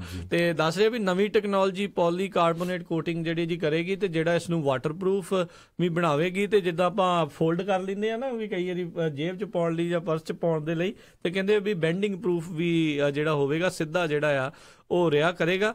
ਤੇ ਨਵੇਂ ਵਾਟਰਮਾਰਕ ਇਸ ਦੇ ਵਿੱਚ ਲੱਗਣਗੇ, ਜਿਹੜੇ ਆ ਲਿੰਕਸ ਇਸ ਦੇ ਵਿੱਚ ਹੋਣਗੇ। ਸਪੈਸ਼ਲ ਇਸ ਤਰੀਕੇ ਦਾ ਬਣਾਇਆ ਜਾਵੇਗਾ ਵੀ ਜਿੱਦਾਂ ਆਪਾਂ ਜਦੋਂ ਤੁਸੀਂ ਜਾਂਦੇ ਹੋ DMV 'ਚ ਵੀ ਜਾਂਦੇ ਹੋ ਤਾਂ ਜਿਹੜਾ ਉੱਥੇ ਕੰਮ ਕਰ ਰਿਹਾ ਹੁੰਦਾ ਉਹਦੀ ਸਕਰੀਨ ਦੇ ਵਿੱਚ ਕੁਝ ਨਹੀਂ ਦਿਸ ਰਿਹਾ ਹੁੰਦਾ, ਆਪਾਂ ਨੂੰ ਕਾਲੀ ਜਿਹੜੀ ਨਜ਼ਰ ਆਉਂਦੀ ਆ। ਤੇ ਇਹ ਵੀ ਇਸ ਤਰੀਕੇ ਦਾ ਹੋਏਗਾ ਵੀ ਐਂਗਲ ਤੋਂ ਤੁਸੀਂ ਪਾਸਪੋਰਟ ਆ ਕਿਸੇ ਦਾ ਜਿਹੜਾ ਆ ਉਹ ਨਹੀਂ ਦੇਖ ਸਕੋਗੇ, ਜਿਹੜਾ ਸਾਹਮਣੇ ਦੇਖ ਰਿਹਾ ਸਿਰਫ ਉਸੇ ਨੂੰ ਹੀ ਜਿਹੜਾ ਜੀ ਉਹ ਦੇਖਿਆ ਜਾ ਸਕਦਾ ਆ। ਸੋ ਕੁਛ ਉੱਭਰਵੇਂ ਜਿਹੜੀਆਂ ਆ ਉਸ ਦੇ ਵਿੱਚ ਡਿਜ਼ਾਈਨ ਜਿਹੜੇ ਹੋਣਗੇ, ਜਿਸ ਨੂੰ ਦੇਖ ਕੇ ਜਿਹੜਾ ਜੀ ਉਹ ਪਤਾ ਲੱਗੇਗਾ ਵੀ ਅਸਲੀ ਆ ਨਕਲੀ ਆ ਕਿਸ ਤਰੀਕੇ ਦੇ ਨਾਲ। ਹੋਰ ਵੀ ਬਹੁਤ ਸਾਰੀਆਂ ਨਵੇਂ ਜਿਹੜੇ ਸਿਕਿਉਰਿਟੀ ਫੀਚਰ ਆ ਉਸ ਦੇ ਵਿੱਚ ਚੇਂਜਸ ਜਿਹੜੇ ਆ ਉਹ ਲਿਆ ਰਹੇ ਨੇ। ਤੇ ਇੱਕ ਹੋਰ ਚੀਜ਼, ਜਿਨ੍ਹਾਂ ਦੇ ਐਨਕਾਂ ਲੱਗੀਆਂ ਨੇ ਤੇ ਕਹਿੰਦੇ ਵੀ ਹੁਣ ਆਉਣ ਵਾਲੇ, ਵੈਸੇ ਤਾਂ 2015 ਤੋਂ ਹੀ ਇਹਨਾਂ ਨੇ ਬੰਦ ਕੀਤਾ ਹੋਇਆ ਆ ਵੀ ਐਨਕਾਂ ਦੇ ਨਾਲ ਜਿਹੜੀ ਆ ਫੋਟੋ ਤੁਹਾਡੀ ਜਿਹੜੀ ਪਾਸਪੋਰਟ ਦੇ ਉੱਤੇ ਨਹੀਂ ਲੱਗੇਗੀ, ਐਨਕਾਂ ਤੋਂ ਬਗੈਰ ਹੀ ਤੁਹਾਨੂੰ ਜਿਹੜੀ ਫੋਟੋ ਆ ਉਹ ਲਵਾਉਣੀ ਪਵੇਗੀ ਜੀ। ਸੋ ਅਗਲੀ ਖਬਰ ਜਿਹੜੀ ਆਪਾਂ ਰਾਜਕਰਮਵੀਰ ਸਿੰਘ ਜੀ ਸਾਂਝੀ ਕਰਨ ਜਾ ਰਹੇ ਹਾਂ ਵੀ ਜਿਸ ਤਰ੍ਹਾਂ ਪਿਛਲੇ ਸਮਿਆਂ 'ਚ ਵੀ ਅਸੀਂ ਦੱਸਦੇ ਰਹੇ ਹਾਂ ਡ੍ਰੀਮਰ ਐਕਟ ਦੇ ਬਾਰੇ। ਪ੍ਰੈਜ਼ੀਡੈਂਟ ਓਬਾਮਾ ਨੇ ਜਿਹੜਾ ਇੱਕ ਐਕਟ ਜਾਰੀ ਕੀਤਾ ਸੀ ਜਿਹਦੇ ਨਾਲ 16 ਸਾਲਾਂ ਤੋਂ ਥੱਲੇ ਦੇ ਜਿਹੜੇ ਲੋਕ ਨਿਆਣੇ ਪਹਿਲਾਂ ਇੱਥੇ ਆਏ ਆ ਤੇ ਇੱਥੇ ਸਕੂਲਾਂ 'ਚ ਗਏ ਹੈਗੇ ਆ, ਉਹਨਾਂ ਨੂੰ ਲੀਗਲੀ ਰਹਿਣ ਦੇ ਲਈ ਜਿਹੜਾ ਪੇਪਰ ਵਰਕ ਦਿੱਤਾ ਗਿਆ ਸੀ। ਜੀ। ਸੋ ਹੁਣ ਇੱਕ ਡ੍ਰੀਮਰ ਐਕਟ ਵਾਲਾ ਜਿਹੜਾ ਮੁੰਡਾ ਆ ਮੈਕਸੀਕੋ ਦਾ, ਓਆਨ ਮੈਨੂਅਲ ਮੌਂਟੇਸ ਜਿਹੜਾ ਹੈਗਾ 23 ਸਾਲਾਂ ਦਾ ਆ, ਉਹ ਇੱਕ ਟੈਕਸੀ ਸਟੇਸ਼ਨ ਜਿਹੜਾ ਕਲਿਕਸੀਕੋ ਆ ਕੈਲੀਫੋਰਨੀਆ ਦੇ ਵਿੱਚ, ਉੱਥੇ ਤੁਰ ਰਿਹਾ ਸੀ ਤੇ ਜਦੋਂ ਇੱਕ ਬਾਰਡਰ ਪੈਟਰੋਲ ਏਜੰਟ ਨੇ ਜਿਹੜਾ ਸਾਈਕਲ ਦੇ ਉੱਤੇ ਸੀਗਾ, ਬਾਰਡਰ ਪੈਟਰੋਲ ਏਜੰਟ ਸਾਈਕਲ ਤੇ ਵੀ ਆ, ਸਰੋਤੇ ਸਾਡੇ ਸੁਣ ਲੈਣ, ਆਪਾਂ ਸੋਚਦੇ ਆ ਵੀ ਉਹ ਬੈਂਚ ਹੀ ਆਉਂਦੇ ਆ ਰਾਜਕਰਮਜੀਤ ਸਿੰਘ। ਸੋ ਉਹਨੂੰ ਰੋਕ ਲਿਆ ਤੇ ਜਦੋਂ ਉਹਨੂੰ ਪੁੱਛਿਆ ਵੀ ਆਇਡੈਂਟੀਫਿਕੇਸ਼ਨ, ਤੇ ਉਹਨਾਂ ਹੱਥ ਮਾਰਿਆ ਆਪਣੀ ਪੈਂਟ ਤੇ, ਉਹ ਕਹਿੰਦਾ ਵੀ ਇਹ ਤਾਂ ਮੇਰੀ ਹੈ ਨਹੀਂ ਮੇਰੇ ਕੋਲ ਜੀ, ਮੇਰੇ ਦੋਸਤ ਦੀ ਕਾਰ 'ਚ ਰਹਿ ਗਿਆ। ਤੇ ਉਹ ਤੋਂ ਬਾਅਦ ਉਸਨੇ ਬਾਰਡਰ ਪੈਟਰੋਲ ਏਜੰਟ ਨੇ ਇੱਕ ਹੋਰ ਏਜੰਟ ਨੂੰ ਕਾਲ ਕਰ ਲਿਆ ਤੇ ਉਹਨੂੰ ਅਰੈਸਟ ਕਰ ਲਿਆ। ਜੀ। ਉਹ ਤੋਂ ਬਾਅਦ ਉਹਨਾਂ ਨੇ ਤੜਕੇ ਉਹਨੂੰ ਜਿਹੜਾ ਆ ਬਾਰਡਰ ਤੋਂ ਬਾਹਰ, ਜਿਹੜਾ ਮੈਕਸੀਕੋ ਦਾ ਬਾਰਡਰ ਆ, ਉੱਥੇ ਛੱਡਿਆ। ਉਹ ਮੈਕਸੀਕਲੀ ਬਾਹਾ ਕੈਲੀਫੋਰਨੀਆ ਜਿਹੜਾ ਆ ਜਿਸ ਨੂੰ ਕਹਿੰਦੇ ਆ, ਉੱਥੇ ਜਿਹੜਾ ਜੀ ਛੱਡ ਆਏ। ਟਾਈਮ ਨਹੀਂ ਲਾਇਆ ਉਹਨਾਂ ਨੇ ਬਹੁਤਾ, ਬੰਦਾ ਲਾਗੇ ਹੀ ਫੜਿਆ ਤੇ ਉਧਰੋਂ ਨਾਲ ਦੇ ਨਾਲ ਕੰਧ ਟਪਾਏ ਉਹਦੀ। ਤੇ ਸੋ ਇਹ ਜਿਹੜੀ ਖਬਰ ਜਿਹੜੀ ਉਹ ਆਈ ਆ, ਇਹ ਤਾਂ ਪੰਜਾਬ ਪੁਲਿਸ ਵਾਲਾ ਹੀ ਕੰਮ ਹੋਇਆ। ਹਾਂ ਬਿਲਕੁਲ ਜੀ। ਇਸ ਹਿਸਾਬ ਦੇ ਨਾਲ ਫਰੀडम ਆਫ ਇਨਫੋਰਮੇਸ਼ਨ ਐਕਟ ਦੇ ਤਹਿਤ ਜਿਹੜੇ ਉਹਨਾਂ ਦੇ ਜਿਹੜੇ ਅਟਰਨੀਜ਼ ਆ ਉਹਨਾਂ ਨੇ ਲਾ ਸੂਟ ਫਾਈਲ ਕੀਤਾ ਹੋਇਆ ਆ ਉਸ ਨੂੰ ਜਿਹੜਾ ਜੀ ਵਾਪਸ ਲਿਆਉਣ ਦੇ ਲਈ। ਪਰ ਜਿਹੜੀ ਗਵਰਨਮੈਂਟ ਅਫੀਸ਼ੀਅਲਸ ਆ ਇਨਫੋਰਮੇਸ਼ਨ ਜਿਹੜੀ ਆ ਉਹ ਕਦੋਂ ਤੱਕ ਦੇਵੇਗੀ ਇਸ ਪੂਰੇ ਕੇਸ ਦੇ ਵਿੱਚ, ਇਹਦੇ ਬਾਰੇ ਪਤਾ ਜਿਹੜਾ ਜੀ ਉਹ ਬਾਅਦ ਦੇ ਵਿੱਚ ਲੱਗੇਗਾ। ਬਾਕੀ ਜਿਹੜੀ ਆਪਾਂ ਹਰਜੋਤ ਸਿੰਘ ਜੀ ਗੱਲ ਕਰਦੇ ਰਹੇ ਹਾਂ, ਸ਼ੁਰੂ ਤੋਂ ਆਪਾਂ ਕਹਿੰਦੇ ਆਏ ਹਾਂ ਵੀ ਜਿਹੜਾ ਵੀ ਇਹਨਾਂ ਦੇ ਡਿੱਕੇ ਹੱਥੇ ਆ ਜਾਂਦਾ ਆ, ਇਹ ਟਰਾਈ ਤੇ ਇਹੀ ਕਰਦੇ ਆ ਵੀ ਇਹਨਾਂ ਨੂੰ ਕੰਧ ਜਿਹੜੀ ਉਹ ਟਪਾ ਹੀ ਦਿੱਤੀ ਜਾਵੇ, ਪਰ ਇਹਨੂੰ ਜਿਹੜਾ ਜੀ ਛੱਡ ਹੀ ਆਇਆ ਜਾਵੇ। ਬਾਕੀ ਜਿਹੜੀ ਇਹ ਗੱਲਾਂ ਆ ਕਾਗਜ਼ਾਂ ਦੇ ਵਿੱਚ ਇਹ ਗੱਲਾਂ ਜ਼ਰੂਰ ਹੈਗੀਆਂ ਵੀ ਪ੍ਰਾਇਓਰਟੀ ਕਹਿੰਦੇ ਆ ਵੀ ਪ੍ਰਾਇਓਰਟੀ ਸਾਡੀ ਜਿਹੜੀ ਉਹ ਆ ਵੀ ਜਿਹੜੇ ਕ੍ਰਿਮੀਨਲ ਨੇ, ਪਰ ਜਿਹੜਾ ਦੂਜਾ ਵੀ ਬੰਦਾ ਆ ਜਾਂਦਾ ਆ ਦਾ ਉਸ ਨੂੰ ਵੀ ਜਿਹੜਾ ਆ ਉਹ ਚੱਕ ਕੇ ਪਰੇ ਜਿਹੜਾ ਆ ਉਹ ਛੱਡਣ ਦੀਆਂ ਉਹਨਾਂ ਨੇ ਤਿਆਰੀਆਂ ਰੱਖੀਆਂ ਹੋਈਆਂ ਆ। ਇਸ ਮੁੰਡੇ ਦੇ ਉੱਤੇ ਵੀ ਕਿਸੇ ਤਰੀਕੇ ਦਾ ਕੋਈ ਕ੍ਰਿਮੀਨਲ ਚਾਰਜਸ ਨਹੀਂ ਸੀਗੇ। ਇਹ ਵਿਚਾਰਾ ਵਾਲਟ ਭੁੱਲ ਗਿਆ ਸੀਗਾ, ਆਪਣੀ ਆਇਡੈਂਟੀਫਿਕੇਸ਼ਨ ਜਿਹੜੀ ਆ ਉਹਦੇ ਕੋਲ ਨਹੀਂ ਸੀਗੀ, ਜਿਸ ਕਰਕੇ ਇੰਨਾ ਜਿਹੜਾ ਉਸ ਦੇ ਨਾਲ ਇੱਦਾਂ ਹੋਇਆ ਆ। ਸੋ ਅਸੀਂ ਪਹਿਲਾਂ ਵੀ ਤੁਹਾਨੂੰ ਕਹਿੰਦੇ ਰਹੇ ਹਾਂ, ਆਪਣੇ ਜਿਹੜਾ ਵੀ ਕੋਈ ਵਰਕ ਪਰਮਿਟ ਹੋਵੇ ਜਾਂ ਤੁਸੀਂ ਗ੍ਰੀਨ ਕਾਰਡ ਦੇ ਉੱਤੇ ਵੀ ਜਿਹੜੇ ਵੀ ਇੰਸਟੈਡ ਆਫ ਜਿਹੜੇ ਵੀ ਸਿਟੀਜ਼ਨ ਨਹੀਂ ਆ, ਜਿਹੜੇ ਬਾਕੀ ਆ ਲੋਕ, ਉਹ ਆਪਣੀ ਜਿਹੜੀ ਆ ਇਹ ਕੋਈ ਨਾ ਕੋਈ ਆਈਡੀ ਆਪਣੇ ਕੋਲ ਹਮੇਸ਼ਾ ਹੀ ਜਿਹੜਾ ਜ਼ਰੂਰ। ਸੋ ਇਹਦੇ ਸੰਬੰਧ ਦੇ ਵਿੱਚ ਜਿਹੜੇ ਡਿਪਾਰਟਮੈਂਟ ਆਫ ਹੋਮਲੈਂਡ ਸਿਕਿਉਰਿਟੀ ਆ ਉਹ ਕਹਿੰਦੇ ਵੀ ਜਿਹੜਾ ਮੌਂਟਿਸ ਨੂੰ ਅਸੀਂ ਜਿਹੜਾ ਇਹ ਮੌਂਟਿਸ ਨਹੀਂ, ਡਿਪਾਰਟਮੈਂਟ ਆਫ ਹੋਮਲੈਂਡ ਸਿਕਿਉਰਿਟੀ ਦੇ ਸਪੋਕਸਵੂਮਨ ਜਿਹੜੇ ਹੈਗੇ ਮੌਂਟਿਸ, ਉਹਨਾਂ ਦਾ ਨਾਮ ਮੌਂਟਿਸ ਆ। ਉਹਨਾਂ ਨੇ ਕਿਹਾ ਵੀ ਜਦੋਂ ਇਸ ਲੜਕੇ ਨੂੰ ਅਸੀਂ ਫੜਿਆ ਇਹ ਇਲੀਗਲੀ ਜਿਹੜੀ ਫੈਂਸ ਆ ਉਹ ਟੱਪ ਕੇ ਆਇਆ ਸੀ ਡਾਊਨਟਾਊਨ ਕਲੈਕਸੀਕੋ ਦੇ ਵਿੱਚ, ਤੇ ਇਲੀਗਲ ਐਂਟਰੀ ਤੋਂ ਫੜਿਆ। ਉਹ ਤੋਂ ਬਾਅਦ ਉਹਨਾਂ ਨੇ ਉਹਨੂੰ ਡਿਪੋਰਟ ਕੀਤਾ ਤੇ ਨਾਲ ਦੀ ਨਾਲ ਉਹਨਾਂ ਨੇ ਇਹ ਕਿਹਾ ਵੀ ਉਹਦੀ ਕਨਵਿਕਸ਼ਨ ਸੀਗੀ ਚੋਰੀ ਦੀ, ਕਿਤੇ ਚੋਰੀ 'ਚ ਫੜਿਆ ਗਿਆ ਸੀ। ਪਰ ਜਿਹੜਾ ਹੈਗਾ ਲਾ ਸੂਟ ਫਾਈਲ ਕੀਤਾ ਗਿਆ ਉਹਦੇ ਅਟਾਰਨੀ ਵੱਲੋਂ, ਜਿਹੜਾ ਚੋਰੀ ਦੇ ਕੇਸ ਵਿੱਚ ਫੜਿਆ ਜਾਂਦਾ ਉਹਦੇ ਨਾਲ ਤੁਹਾਨੂੰ ਡਿਪੋਰਟ ਨਹੀਂ ਕਰ ਸਕਦੇ ਕਿਉਂਕਿ ਉਹ ਕੋਈ ਫੈਲਨ ਹੀ ਨਹੀਂ ਹੈਗੀ। ਤੇ ਇਸ ਕੇਸ ਦੇ ਵਿੱਚ ਇੱਕ ਚੀਜ਼ ਅਹਿਮ ਹੋਰ ਹੈਗੀ ਆ ਵੀ ਉਸ ਦਾ ਡਾਕਾ ਦਾ ਜਿਹੜਾ ਸਟੇਟਸ ਆ ਅਗਸਤ 2015 ਦਾ ਐਕਸਪਾਇਰ ਹੋਇਆ ਸੀ। ਉਸਨੇ ਜਿਹੜਾ ਜੀ ਆਈ ਥਿੰਕ ਰੀਨਿਊ ਨਹੀਂ ਸੀ ਕਰਵਾਇਆ, ਜਿਸ ਕਰਕੇ ਉਸ ਦਾ ਟੋਟਲੀ ਆਊਟ ਆਫ ਸਟੇਟਸ ਜਿਹੜਾ ਜੀ ਹੋਇਆ ਸੀ। ਉੱਦਾਂ ਉਹ ਚਾਹੇ ਡ੍ਰੀਮਰ ਐਕਟ ਦੇ ਅੰਡਰ ਆਉਂਦਾ ਸੀਗਾ, ਪਰ ਪੇਪਰ ਵਰਕ ਆਪਣਾ ਅਪ ਟੂ ਡੇਟ ਰੱਖਣਾ ਉਹ ਵੀ ਬਹੁਤ ਜਿਹੜਾ ਜੀ ਜ਼ਰੂਰੀ ਆ। ਇਹੋ ਜਿਹੇ ਕੇਸਾਂ ਦੇ ਵਿੱਚ ਇਹੀ ਗੱਲਾਂ ਜਿਹੜੀਆਂ ਮੁੜ ਜਿਹੜੀਆਂ ਉਹ ਸਾਹਮਣੇ ਆ ਰਹੀਆਂ ਜੀ। ਬਿਲਕੁਲ। ਸੋ ਇਹ ਵੀ ਦੱਸਦੇ ਜਾਈਏ ਤੇ ਉਹ ਵਿਚਾਰਾ ਕਹਿੰਦਾ ਵੀ ਮੈਂ ਡਿਗਰੀ ਕਰਦਾ ਸੀ ਬਿਲਡਿੰਗ ਦੇ ਵਿੱਚ, ਤੇ ਨਾਲ ਉਹ ਖੇਤਾਂ ਦੇ ਵਿੱਚ ਜਿਹੜਾ ਫਰੂਟ ਤੇ ਸਬਜ਼ੀਆਂ ਦੇ ਵਾਲੇ ਖੇਤਾਂ 'ਚ ਕੰਮ ਕਰਦਾ ਸੀ ਤੇ ਆਪਣੀ ਜਿਹੜੀ ਪਰਿਵਾਰ ਆ ਰੋਜੀ ਰੋਟੀ ਚਲਾਉਂਦਾ ਸੀਗਾ। ਇਹ ਜਿਹੜਾ ਦਾਵਾ ਆ DHS ਦੇ ਨੇ ਕੀਤਾ ਸੀਗਾ ਵੀ ਅਗਸਤ 2015 ਦਾ ਉਸਦਾ ਐਕਸਪਾਇਰ ਹੋਇਆ ਸੀ, ਪਰ ਜਿਹੜੇ ਲਾਇਰ ਆ ਇਹ ਮੁੰਡੇ ਦੇ ਉਹ ਕਹਿੰਦੇ ਵੀ ਨਹੀਂ ਜੀ ਇਹਦਾ ਤਾਂ 2018 ਦੇ ਵਿੱਚ ਜਿਹੜਾ ਜੇ ਐਕਸਪਾਇਰ ਹੋਣਾ ਆ। ਸੋ ਉਸ ਨੂੰ ਲੈ ਕੇ ਵੀ ਜਿਹੜਾ ਇਹ ਵਿਵਾਦ ਜਿਹੜਾ ਜੀ ਉਹ ਚੱਲ ਰਿਹਾ ਹੈਗਾ ਆ। ਸੋ ਮੇਕ ਸ਼ੋਰ ਸਾਰੇ ਜਾਣੇ ਕਰੋ ਵੀ ਤੁਹਾਡਾ ਪੇਪਰ ਵਰਕ ਹਮੇਸ਼ਾ ਅਪ ਟੂ ਡੇਟ ਆ। ਬਾਕੀ ਤੁਹਾਨੂੰ ਪਾਸਪੋਰਟ ਦੇ ਇੱਕ ਵਾਰੀ ਫੇਰ ਦੱਸ ਦਈਏ, ਮੇਜਰ ਚੇਂਜਸ ਜਿਹੜੇ US ਪਾਸਪੋਰਟ ਦੇ ਵਿੱਚ ਹੋ ਰਹੇ ਨੇ, ਜਿਨ੍ਹਾਂ ਨੇ ਟਾਈਮ ਸਿਰ ਜਿਹੜਾ ਜੀ ਉਹ ਰੀਨਿਊ ਕਰਾਓ। ਨਵੇਂ ਤਰੀਕੇ ਦੇ ਜਿਹੜੇ ਪਾਸਪੋਰਟ ਜਿਹੜੇ ਆ ਉਹ ਹੁਣ ਬਣ ਰਹੇ ਨੇ। ਸੋ ਜਿਨ੍ਹਾਂ ਦੇ ਖਾਸ ਕਰਕੇ ਰੀਨਿਊ ਹੋਣ ਵਾਲੇ ਆ ਉਹ ਟਾਈਮ ਸਿਰ ਹੀ ਜਿਹੜਾ ਜੀ ਉਹ ਕਰਾ ਲਓ। ਸੋ ਜਿਹੜੀ ਅਗਲੀ ਖਬਰ ਰਾਜਕਰਮਵੀਰ ਸਿੰਘ ਜੀ ਉਹ ਆਪਣੀ ਅਸੀਂ ਸਾਂਝੀ ਕਰਨ ਜਾ ਰਹੇ ਹਾਂ, ਉਹ ਸਿਲੀਕਨ ਵੈਲੀ ਤੋਂ ਆ, ਸਾਡੇ ਬੇ ਏਰੀਏ ਤੋਂ ਹੀ ਆ। ਤੇ ਸਿਲੀਕਨ ਵੈਲੀ ਦੇ ਵਿੱਚ ਇੱਕ CEO ਜਿਹੜੀ ਕੂਬਰਨ ਕਰਕੇ ਕੰਪਨੀ ਆ, ਉਹਦੇ ਕੋ ਫਾਊਂਡਰ ਅਭਿਸ਼ੇਕ ਗਟਾਨੀ ਆ, 38 ਸਾਲਾਂ ਦੇ ਆ। ਉਹਨਾਂ ਨੂੰ ਫੈਲਨੀ ਚਾਰਜ ਉਹਨਾਂ ਤੇ ਲੱਗਣੇ ਸੀ, ਪਰ ਉਹ ਲੱਗੇ ਨਹੀਂ ਹੈਗੇ ਕਿਉਂਕਿ ਉਹ ਕਹਿੰਦੇ ਵੀ ਪਿਛਲੇ 10 ਸਾਲਾਂ ਤੋਂ ਆਪਣੀ ਵਾਈਫ ਜਿਹੜੀ ਆ ਨੇਹਾ ਰਸਤੋਗੀ 36 ਸਾਲਾਂ ਦੇ ਆ, ਜੋ ਕਿ ਐਪਲ ਦੇ ਵਿੱਚ ਇੰਜੀਨੀਅਰ ਆ, ਉਹਨਾਂ ਨੂੰ ਉਹ ਕੁੱਟਦੇ ਰਹੇ, ਡੋਮੈਸਟਿਕ ਵਾਇਲੈਂਸ ਕਰਦੇ ਰਹੇ। ਬਿਲਕੁਲ, ਕਹਿੰਦੇ 10 ਸਾਲ ਜਿਹੜਾ ਜੀ ਹੋ ਗਏ ਆ ਉਸ ਕੁੜੀ ਨੂੰ ਡੋਮੈਸਟਿਕ ਵਾਇਲੈਂਸ ਜਿਹੜੇ ਜੀ ਚੱਲਦੇ ਹੋਏ ਨੇਹਾ ਨੂੰ। ਸੋ ਉਹਦਾ ਕੇਸ ਜਿਹੜਾ ਜੀ ਚੱਲ ਰਿਹਾ ਆ। ਉਸ ਕੁੜੀ ਨੇ ਆਪਣੇ ਉੱਤੇ ਜਿਹੜਾ ਅਬਿਊਜ਼ ਹੋ ਰਿਹਾ ਸੀ ਉਸ ਦੀ ਵੀਡੀਓ ਟੇਪਿੰਗ ਜਿਹੜੀ ਆ ਉਹ ਕਰ ਲਈ ਸੀ, ਜਿਸ ਕਰਕੇ ਇਸ ਅਭਿਸ਼ੇਕ ਗਟਾਨੀ ਦੇ ਖਿਲਾਫ ਜਿਹੜੇ ਬਹੁਤ ਸਬੂਤ ਜਿਹੜੇ ਇਸ ਟਾਈਮ ਇਕੱਠੇ ਹੋ ਚੁੱਕੇ ਆ। ਇਸ ਮੌਕੇ 30 ਦਿਨ ਦਾ ਜਿਹੜਾ ਵਕਫਾ ਦਿੱਤਾ ਗਿਆ ਆ ਇਸ ਨੂੰ ਪਲੈਡ ਕਰਨ ਦੇ ਲਈ ਵੀ ਤੂੰ ਗਿਲਟੀ ਆ ਨਹੀਂ ਗਿਲਟੀ ਆ ਕਿਸ ਤਰੀਕੇ ਦੇ ਨਾਲ। ਰਾਈਟ ਨਾਓ ਉਸਨੇ ਨੋ ਕੰਟੈਸਟ ਜਿਹੜਾ ਆ ਪਲੈਡ ਕੀਤਾ ਆ ਵੀ ਮੈਂ ਇਸ ਕੇਸ ਦੇ ਵਿੱਚ ਜਿਹੜਾ ਜੀ ਸ਼ਾਇਦ ਹੋਰ ਅੱਗੇ ਉਹ ਨਹੀਂ ਲੜੂਗਾ ਇਹ ਜਿਹੜੀ ਕੇਸ ਦੇ ਉੱਤੇ, ਤੇ ਇਸ ਦੀ ਘਰਵਾਲੀ ਦੇ ਜਿਹੜੇ ਬਿਆਨਾਂ ਦੇ ਉੱਤੇ ਨਿਰਭਰ ਰਹੇਗਾ ਵੀ ਕੀ ਉਹ 30 ਦਿਨਾਂ ਦੇ ਵਿੱਚ ਆਪਣਾ ਕਿਤੇ ਬਿਆਨ ਤਾਂ ਨਹੀਂ ਬਦਲ ਜਾਂਦੀ, ਜਾਂ ਇਹ ਤਾਂ ਨਹੀਂ ਕਹੂਗੀ ਵੀ ਨਹੀਂ ਮੇਰੇ ਨਾਲ ਇਦਾਂ ਨਹੀਂ ਹੋਇਆ ਸੀ ਜਾਂ ਇਦਾਂ। ਫਿਰ ਉਸ ਤੋਂ ਬਾਅਦ ਦੇ ਵਿੱਚ ਇਹਦੇ ਕੇਸ ਦਾ ਕੋਈ ਕਿਸੇ ਤਰੀਕੇ ਦਾ ਫੈਸਲਾ ਜਿਹੜਾ ਜੀ ਉਹ ਆਵੇਗਾ। ਬਾਕੀ ਹਰਜੋਤ ਸਿੰਘ ਜੀ, ਇਹ ਜਿਹੜਾ ਡੋਮੈਸਟਿਕ ਵਾਇਲੈਂਸ ਦਾ ਜਿਹੜਾ ਮਸਲਾ ਆ ਇਹ ਇੱਥੇ ਇਸ ਟਾਈਮ ਹੈਗਾ ਆ। ਆਪਾਂ ਜਿਹੜੀ ਸੱਭਿਅਤਾ ਤੋਂ ਜਿਹੜੇ ਉੱਥੇ ਆਏ ਆ ਉੱਥੇ ਵੀ ਰਹਿ ਕੇ ਇਦਾਂ ਦੀਆਂ ਖਬਰਾਂ ਆਪਾਂ ਨੂੰ ਸੁਣਦੇ ਆਏ ਸੀਗੇ ਵੀ ਉੱਥੇ ਕਿਤੇ ਨਾ ਕਿਤੇ ਇਹ ਚੀਜ਼ ਸੋਚੀ ਜਾਂਦੀ ਆ ਵੀ ਜਿਹੜੀ ਔਰਤ ਆ ਉਸ ਦਾ ਕੰਮ ਹੀ ਸਿਰਫ ਇੰਨਾ ਕਾ ਜਾਂ ਜਿਹੜਾ ਆਪਣੇ ਘਰ ਵਾਲੇ ਨੂੰ ਖੁਸ਼ ਕਰਨਾ ਜਾਂ ਬਸ ਘਰ ਦੇ ਕੰਮ ਜਿਹੜਾ ਜੀ ਉਹ ਕਰਦੇ ਰਹਿਣਾ। ਇਸ ਕਰਕੇ ਕਈ ਮਰਦ ਜਿਹੜੇ ਆ ਉਹ ਮਰਦ ਤਾਂ ਨਹੀਂ ਕਵਾਂਗੇ, ਕਈ ਜਿਹੜੇ ਬੰਦੇ ਆ ਉਹ ਇਹ ਜਿਹੜੇ ਘਟੀਆ ਕੰਮ ਜਿਹੜਾ ਜੀ ਉਹ ਕਰਦੇ ਨੇ। ਤੇ ਜਿੱਦਾਂ ਆਪਾਂ ਕੱਲ ਖਬਰ ਕਰ ਰਹੇ ਸੀਗੇ ਵੀ ਜਿਹੜੇ ਮੈਕਸੀਕਨ ਸਪੈਨਿਸ਼ ਮੂਲ ਦੇ ਜਿਹੜੇ ਲੋਕ ਨੇ ਇੱਥੇ ਜਿਹੜੇ ਮੈਕਸੀਕੋ ਤੋਂ ਆਏ ਨੇ ਉਹਨਾਂ ਨੇ ਰਿਪੋਰਟ ਕਰਨੀ ਘੱਟ ਕਰ ਦਿੱਤੀ ਹੈ ਇਸ ਡਰ ਤੋਂ। ਪਰ ਜਦੋਂ CEO ਦੇ ਬੰਦੇ ਦੇ ਬਾਰੇ ਸੁਣਦੇ ਆ ਵੀ ਇੱਕ ਜਿਸ ਨੇ ਕੰਪਨੀ ਬਣਾਈ ਆ ਕੂਬਰੋਨ ਵਰਗੀ ਕੰਪਨੀ ਬਣਾਈ ਆ, ਉਹ ਬੰਦਾ ਇਹ ਕੁਛ ਕਰ ਰਿਹਾ ਹੈ ਤੇ ਆਉਣ ਵਾਲਿਆਂ ਦੇ ਉੱਤੇ ਤੇ ਜਿਹੜਾ ਸੁਣ ਰਿਹਾ ਹੈ ਉਸ ਦੇ ਉੱਤੇ ਕਿਸ ਤਰੀਕੇ ਦਾ ਅਸਰ ਜਾਂਦਾ। ਬਿਲਕੁਲ, ਜਿਹੜੇ ਡੋਮੈਸਟਿਕ ਵਾਇਲੈਂਸ ਆ ਇਹ ਜਿੱਦਾਂ ਪਹਿਲਾਂ ਕਈ ਸੋਚਦੇ ਪਏ ਸ਼ਾਇਦ ਜੀ ਇਹ ਪੜ੍ਹੇ ਲਿਖੇ ਬੰਦੇ ਨਹੀਂ ਕਰਦੇ ਆ, ਦੇਖੋ ਕਿੰਨੇ ਪ੍ਰੋਫੈਸ਼ਨਲ ਬੰਦੇ ਵੀ ਕਰ ਰਹੇ ਆ। ਸੋ ਇਹ ਇਕੱਲੀ ਬੰਦਿਆਂ ਵੱਲੋਂ ਨਹੀਂ, ਲੇਡੀਜ਼ ਵੱਲੋਂ ਵੀ ਹੁੰਦੀ ਹੈਗੀ ਆ, ਬਹੁਤ ਇਨਸੀਡੈਂਟਸ ਆਈਆਂ ਹੈਗੀਆਂ। ਸੋ ਇਹਦੇ ਸੰਬੰਧ ਦੇ ਵਿੱਚ ਜਦੋਂ ਉਹਨਾਂ ਦੀ ਹੀਅਰਿੰਗ ਹੋਈ ਆ ਪਿਛਲੇ ਹਫ਼ਤੇ ਜਿਹੜੇ ਸੈਂਟਾ ਕਲਾਰਾ ਜਿਹੜੀ ਸੁਪੀਰੀਅਰ ਕੋਰਟ ਆ ਉਹਦੇ ਵਿੱਚ ਹੋਈ ਸੀ, ਤੇ ਉਹਦੇ 'ਚ ਰਸਤੋਗੀ ਵੱਲੋਂ ਜਾਂ ਉਹਦੇ ਲਾਇਰਾਂ ਵੱਲੋਂ ਇਹ ਜਿਹੜਾ ਕਿਹਾ ਗਿਆ ਅਭਿਸ਼ੇਕ ਗਟਾਨੀ ਵੱਲੋਂ ਇਹ ਕਿਹਾ ਗਿਆ ਵੀ ਜਿਹੜੀ ਫੈਲੋਨੀ ਚਾਰਜਸ ਨਾ ਲਾਏ ਜਾਣ, ਨਹੀਂ ਤਾਂ ਉਹਦੇ ਨਾਲ ਉਹ ਡਿਪੋਰਟ ਹੋ ਸਕਦੇ ਹੈਗੇ ਆ ਇੱਥੋਂ।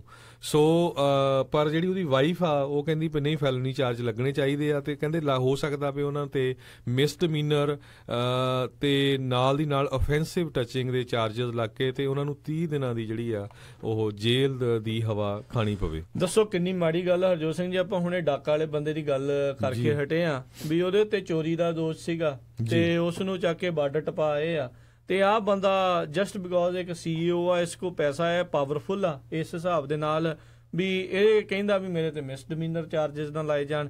ਇਹੀ ਜਿਹੜੀਆਂ ਗੱਲਾਂ ਉਦੋਂ ਵਾਲ ਸਟਰੀਟ ਦੇ ਵਿੱਚ ਜਦੋਂ ਹੋਈਆਂ ਸੀਗੀਆਂ, ਵੀ ਜਦੋਂ ਵਾਲ ਸਟਰੀਟ ਦੇ ਉਹਨਾਂ ਲੋਕਾਂ ਦੇ ਕਰਕੇ ਬਹੁਤ ਸਾਰੇ ਲੋਕ ਘਰੋਂ ਬੇਘਰ ਹੋ ਗਏ, ਲੱਖਾਂ ਹੀ millions of billions of dollars ਦਾ ਜਿਹੜਾ ਘਾਟਾ ਅਮਰੀਕਾ ਨੂੰ ਜਿਹੜਾ ਆ ਉਹਨਾਂ ਨੇ ਪਵਾਇਆ। ਉਹ ਬੰਦੇ ਵੀ ਅਜੇ ਐਸ਼ੋ ਆਰਾਮ ਦੀ ਆਪਣੀ ਜ਼ਿੰਦਗੀ ਉਸੇ ਤਰੀਕੇ ਨਾਲ ਬਤੀਤ ਕਰ ਰਹੇ ਆ। ਇਹ ਵੈਸੇ ਸਿਸਟਮ ਹੈਗਾ ਤੇ ਆ, ਪਰ ਕਿਤੇ ਨਾ ਕਿਤੇ ਜਿਹੜਾ ਵੀ ਸਿਸਟਮ ਆ ਉਹ ਤਗੜੇ ਦੇ ਵੱਲ ਨੂੰ ਹਮੇਸ਼ਾ ਹੀ ਝੁਕਦਾ ਆ। ਇਹ ਆਹ ਵਾਲੇ ਕੇਸ ਦੇ ਵਿੱਚ ਵੀ ਆਪਾਂ ਨੂੰ ਥੋੜਾ ਥੋੜਾ ਨਜ਼ਰ ਆ ਰਿਹਾ ਆ। ਸੋ ਇਹਦੇ ਵਿੱਚ ਇਹ ਦੱਸਦੇ ਜਾਈਏ ਵੀ ਉਹਨਾਂ ਦੀ ਜਿਹੜੀ ਉਹਨਾਂ ਦਾ ਵਿਆਹ ਸੀ 2009 ਦੇ ਵਿੱਚ ਹੋਇਆ ਸੀ, ਕਹਿੰਦੇ ਅਰੇਂਜ ਮੈਰਿਜ ਹੋਈ ਸੀ, ਤੇ 3 ਸਾਲਾਂ ਦੀ ਉਹਨਾਂ ਦੇ ਕੁੜੀ ਹੈਗੀ ਆ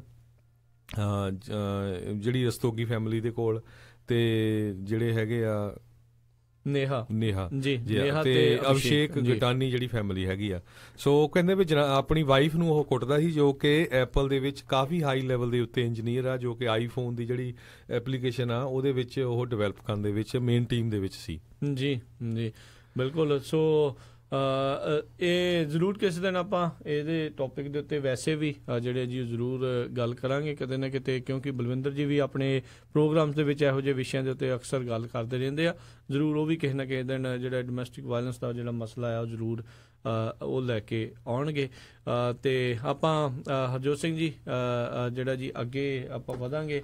ਅਗਲੀ ਖਬਰ ਆਪਾਂ ਜਿਹੜੀ ਸਾਂਝੀ ਕਰਦੇ ਹੈਗੇ ਆ, ਜਿਸ ਤਰ੍ਹਾਂ ਕੱਲ ਜਿਹੜੇ ਸਾਡੇ ਪ੍ਰੈਜ਼ੀਡੈਂਟ ਹੈਗੇ ਆ, ਪ੍ਰੈਜ਼ੀਡੈਂਟ ਡੋਨਲਡ ਟਰੰਪ, ਉਹਨਾਂ ਨੇ ਇੱਕ ਐਗਜ਼ੀਕਿਊਟਿਵ ਆਰਡਰ ਸਾਈਨ ਕੀਤਾ ਹੈਗਾ ਆ, ਬਾਈ ਅਮਰੀਕਨ ਹਾਇਰ ਅਮਰੀਕਨ ਜੀ, ਤੇ ਅਮਰੀਕਨ ਚੀਜ਼ਾਂ ਖਰੀਦੋ ਤੇ ਅਮਰੀਕਨ ਬੰਦਿਆਂ ਨੂੰ ਹੀ ਹਾਇਰ ਕਰੋ। ਆਪਾਂ ਕੱਲ ਵੀ ਸਾਂਝਾ ਕੀਤਾ ਸੀ ਇਹ ਬਿਆਨ। ਸੋ ਮੋਸਟਲੀ ਇਹ ਜਿਹੜਾ ਬਿਆਨ ਆ ਉਹ ਬਿਆਨ ਤੇ ਪਲੱਸ ਜਿਹੜਾ ਆਰਡਰ ਨਹੀਂ ਸਾਈਨ ਕੀਤਾ, ਇਹ H1B ਵੀਜ਼ਾ, ਜਿਹਦੇ ਉੱਤੇ ਬਹੁਤ ਸਾਰੇ ਇੰਜੀਨੀਅਰ ਜਿਹੜੇ ਇੱਥੇ ਆਉਂਦੇ ਹੈਗੇ ਆ ਵਰਕ ਪਰਮਿਟ ਦੇ ਉੱਤੇ, ਤੇ ਉਹਨਾਂ ਦੇ ਨਾਲ ਰਿਲੇਟਡ ਆ ਵੀ ਕਿਸ ਤਰ੍ਹਾਂ ਜਿਹੜੇ ਅਮਰੀਕਨ ਹੈਗੇ ਆ ਉਹਨਾਂ ਦੀਆਂ ਜਿਹੜੀਆਂ ਜੌਬਸ ਆ ਉਹ ਖੋ ਰਹੇ ਹੈਗੇ ਆ।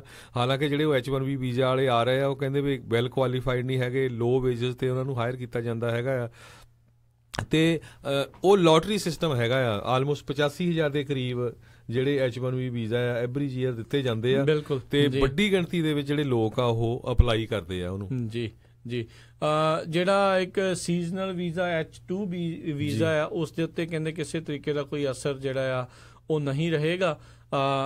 ਓਵਰਆਲ ਜਿਹੜਾ ਇਸ ਦੇ ਨਾਲ ਇੰਪੈਕਟ ਜਿਹੜਾ ਵੱਡਾ ਪਵੇਗਾ, ਖਾਸ ਕਰਕੇ ਇੰਡੀਆ ਦੀਆਂ ਜਿਹੜੀਆਂ ਕੰਪਨੀਆਂ ਆ ਜਿਹੜੀ ਹਜ਼ਾਰਾਂ ਹੀ ਲੱਖਾਂ ਦੀ ਤਾਦਾਦ ਦੇ ਵਿੱਚ ਜਿਹੜੇ ਅਪਲਾਈ ਕਰਦੀਆਂ ਆ ਵੀਜ਼ੇ H1B, ਇਸ ਦੇ ਵਿੱਚ ਕਹਿੰਦੇ ਵੀ ਵੀਜ਼ਾ ਅਬਿਊਜ਼ ਇਸ ਤਰੀਕੇ ਦੇ ਨਾਲ ਹੁੰਦਾ ਆ। ਜਿਹੜੇ ਬੰਦੇ ਦਾ ਉਹ ਅਪਲਾਈ ਕਰਦੇ ਆ ਉਸ ਨੂੰ ਭਾਵੇਂ ਜਿਹੜਾ ਆ ਕੁਝ ਬਹੁਤਾ ਨਾ ਵੀ ਪਤਾ ਹੋਵੇ ਤਾਂ ਵੀ ਉਹਦੀ ਕਿਸਮਤ ਦੇ ਆਧਾਰ ਦੇ ਉੱਤੇ ਉਸ ਨੂੰ ਵੀਜ਼ਾ ਮਿਲ ਜਾਂਦਾ ਆ।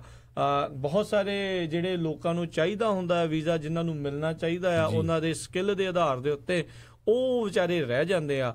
ਇਹੀ ਇੱਕ ਜਿਹੜੀ ਹੋਰ ਗੱਲ ਮੈਂ ਦੇਖ ਰਿਹਾ ਸੀਗਾ ਵੀ ਹੁਣ ਜਿਹੜਾ 85,000 ਦੀ ਤੁਸੀਂ ਗੱਲ ਕੀਤੀ ਆ, 65,000 ਬਾਹਰਲੇ ਮੁਲਕਾਂ ਚੋਂ ਮੰਗਵਾਉਂਦੇ ਨੇ, ਤੇ ਜਿਹੜੇ ਇੱਥੋਂ ਦੇ ਗ੍ਰੈਜੂਏਟਸ ਆ ਉਹਨਾਂ ਨੂੰ ਮਹਿਜ 20,000 ਦੀ ਸੰਖਿਆ ਜਿਹੜੀ ਆ ਉਹ ਉਹਨਾਂ ਨੇ ਦਿੱਤੀ ਹੋਈ, ਜਿਨ੍ਹਾਂ ਨੇ ਐਡਵਾਂਸ ਡਿਗਰੀ ਤੋਂ ਮਾਸਟਰ ਲੈਵਲ ਦੀ ਜਾਂ PhD ਲੈਵਲ ਦੀ ਲਈ ਆ ਕੀਤੀ ਹੋਈ ਆ। ਸੋ ਇੱਥੇ ਇਹ ਵੀ ਦੱਸਦੇ ਜਾਈਏ ਵੀ ਉਹ ਲੇਬਰ ਡਿਪਾਰਟਮੈਂਟ ਦਾ ਜਿਹੜਾ ਡਾਟਾ ਆ ਉਹ ਸ਼ੋਅ ਕਰਦਾ ਵੀ 40% ਦੇ ਕਰੀਬ ਜਿਹੜਾ ਵੀਜ਼ਾ ਆ H1B ਵੀਜ਼ਾ ਉਹ ਐਂਟਰੀ ਲੈਵਲ ਵਰਕਰ ਨੂੰ ਜਾਂਦਾ।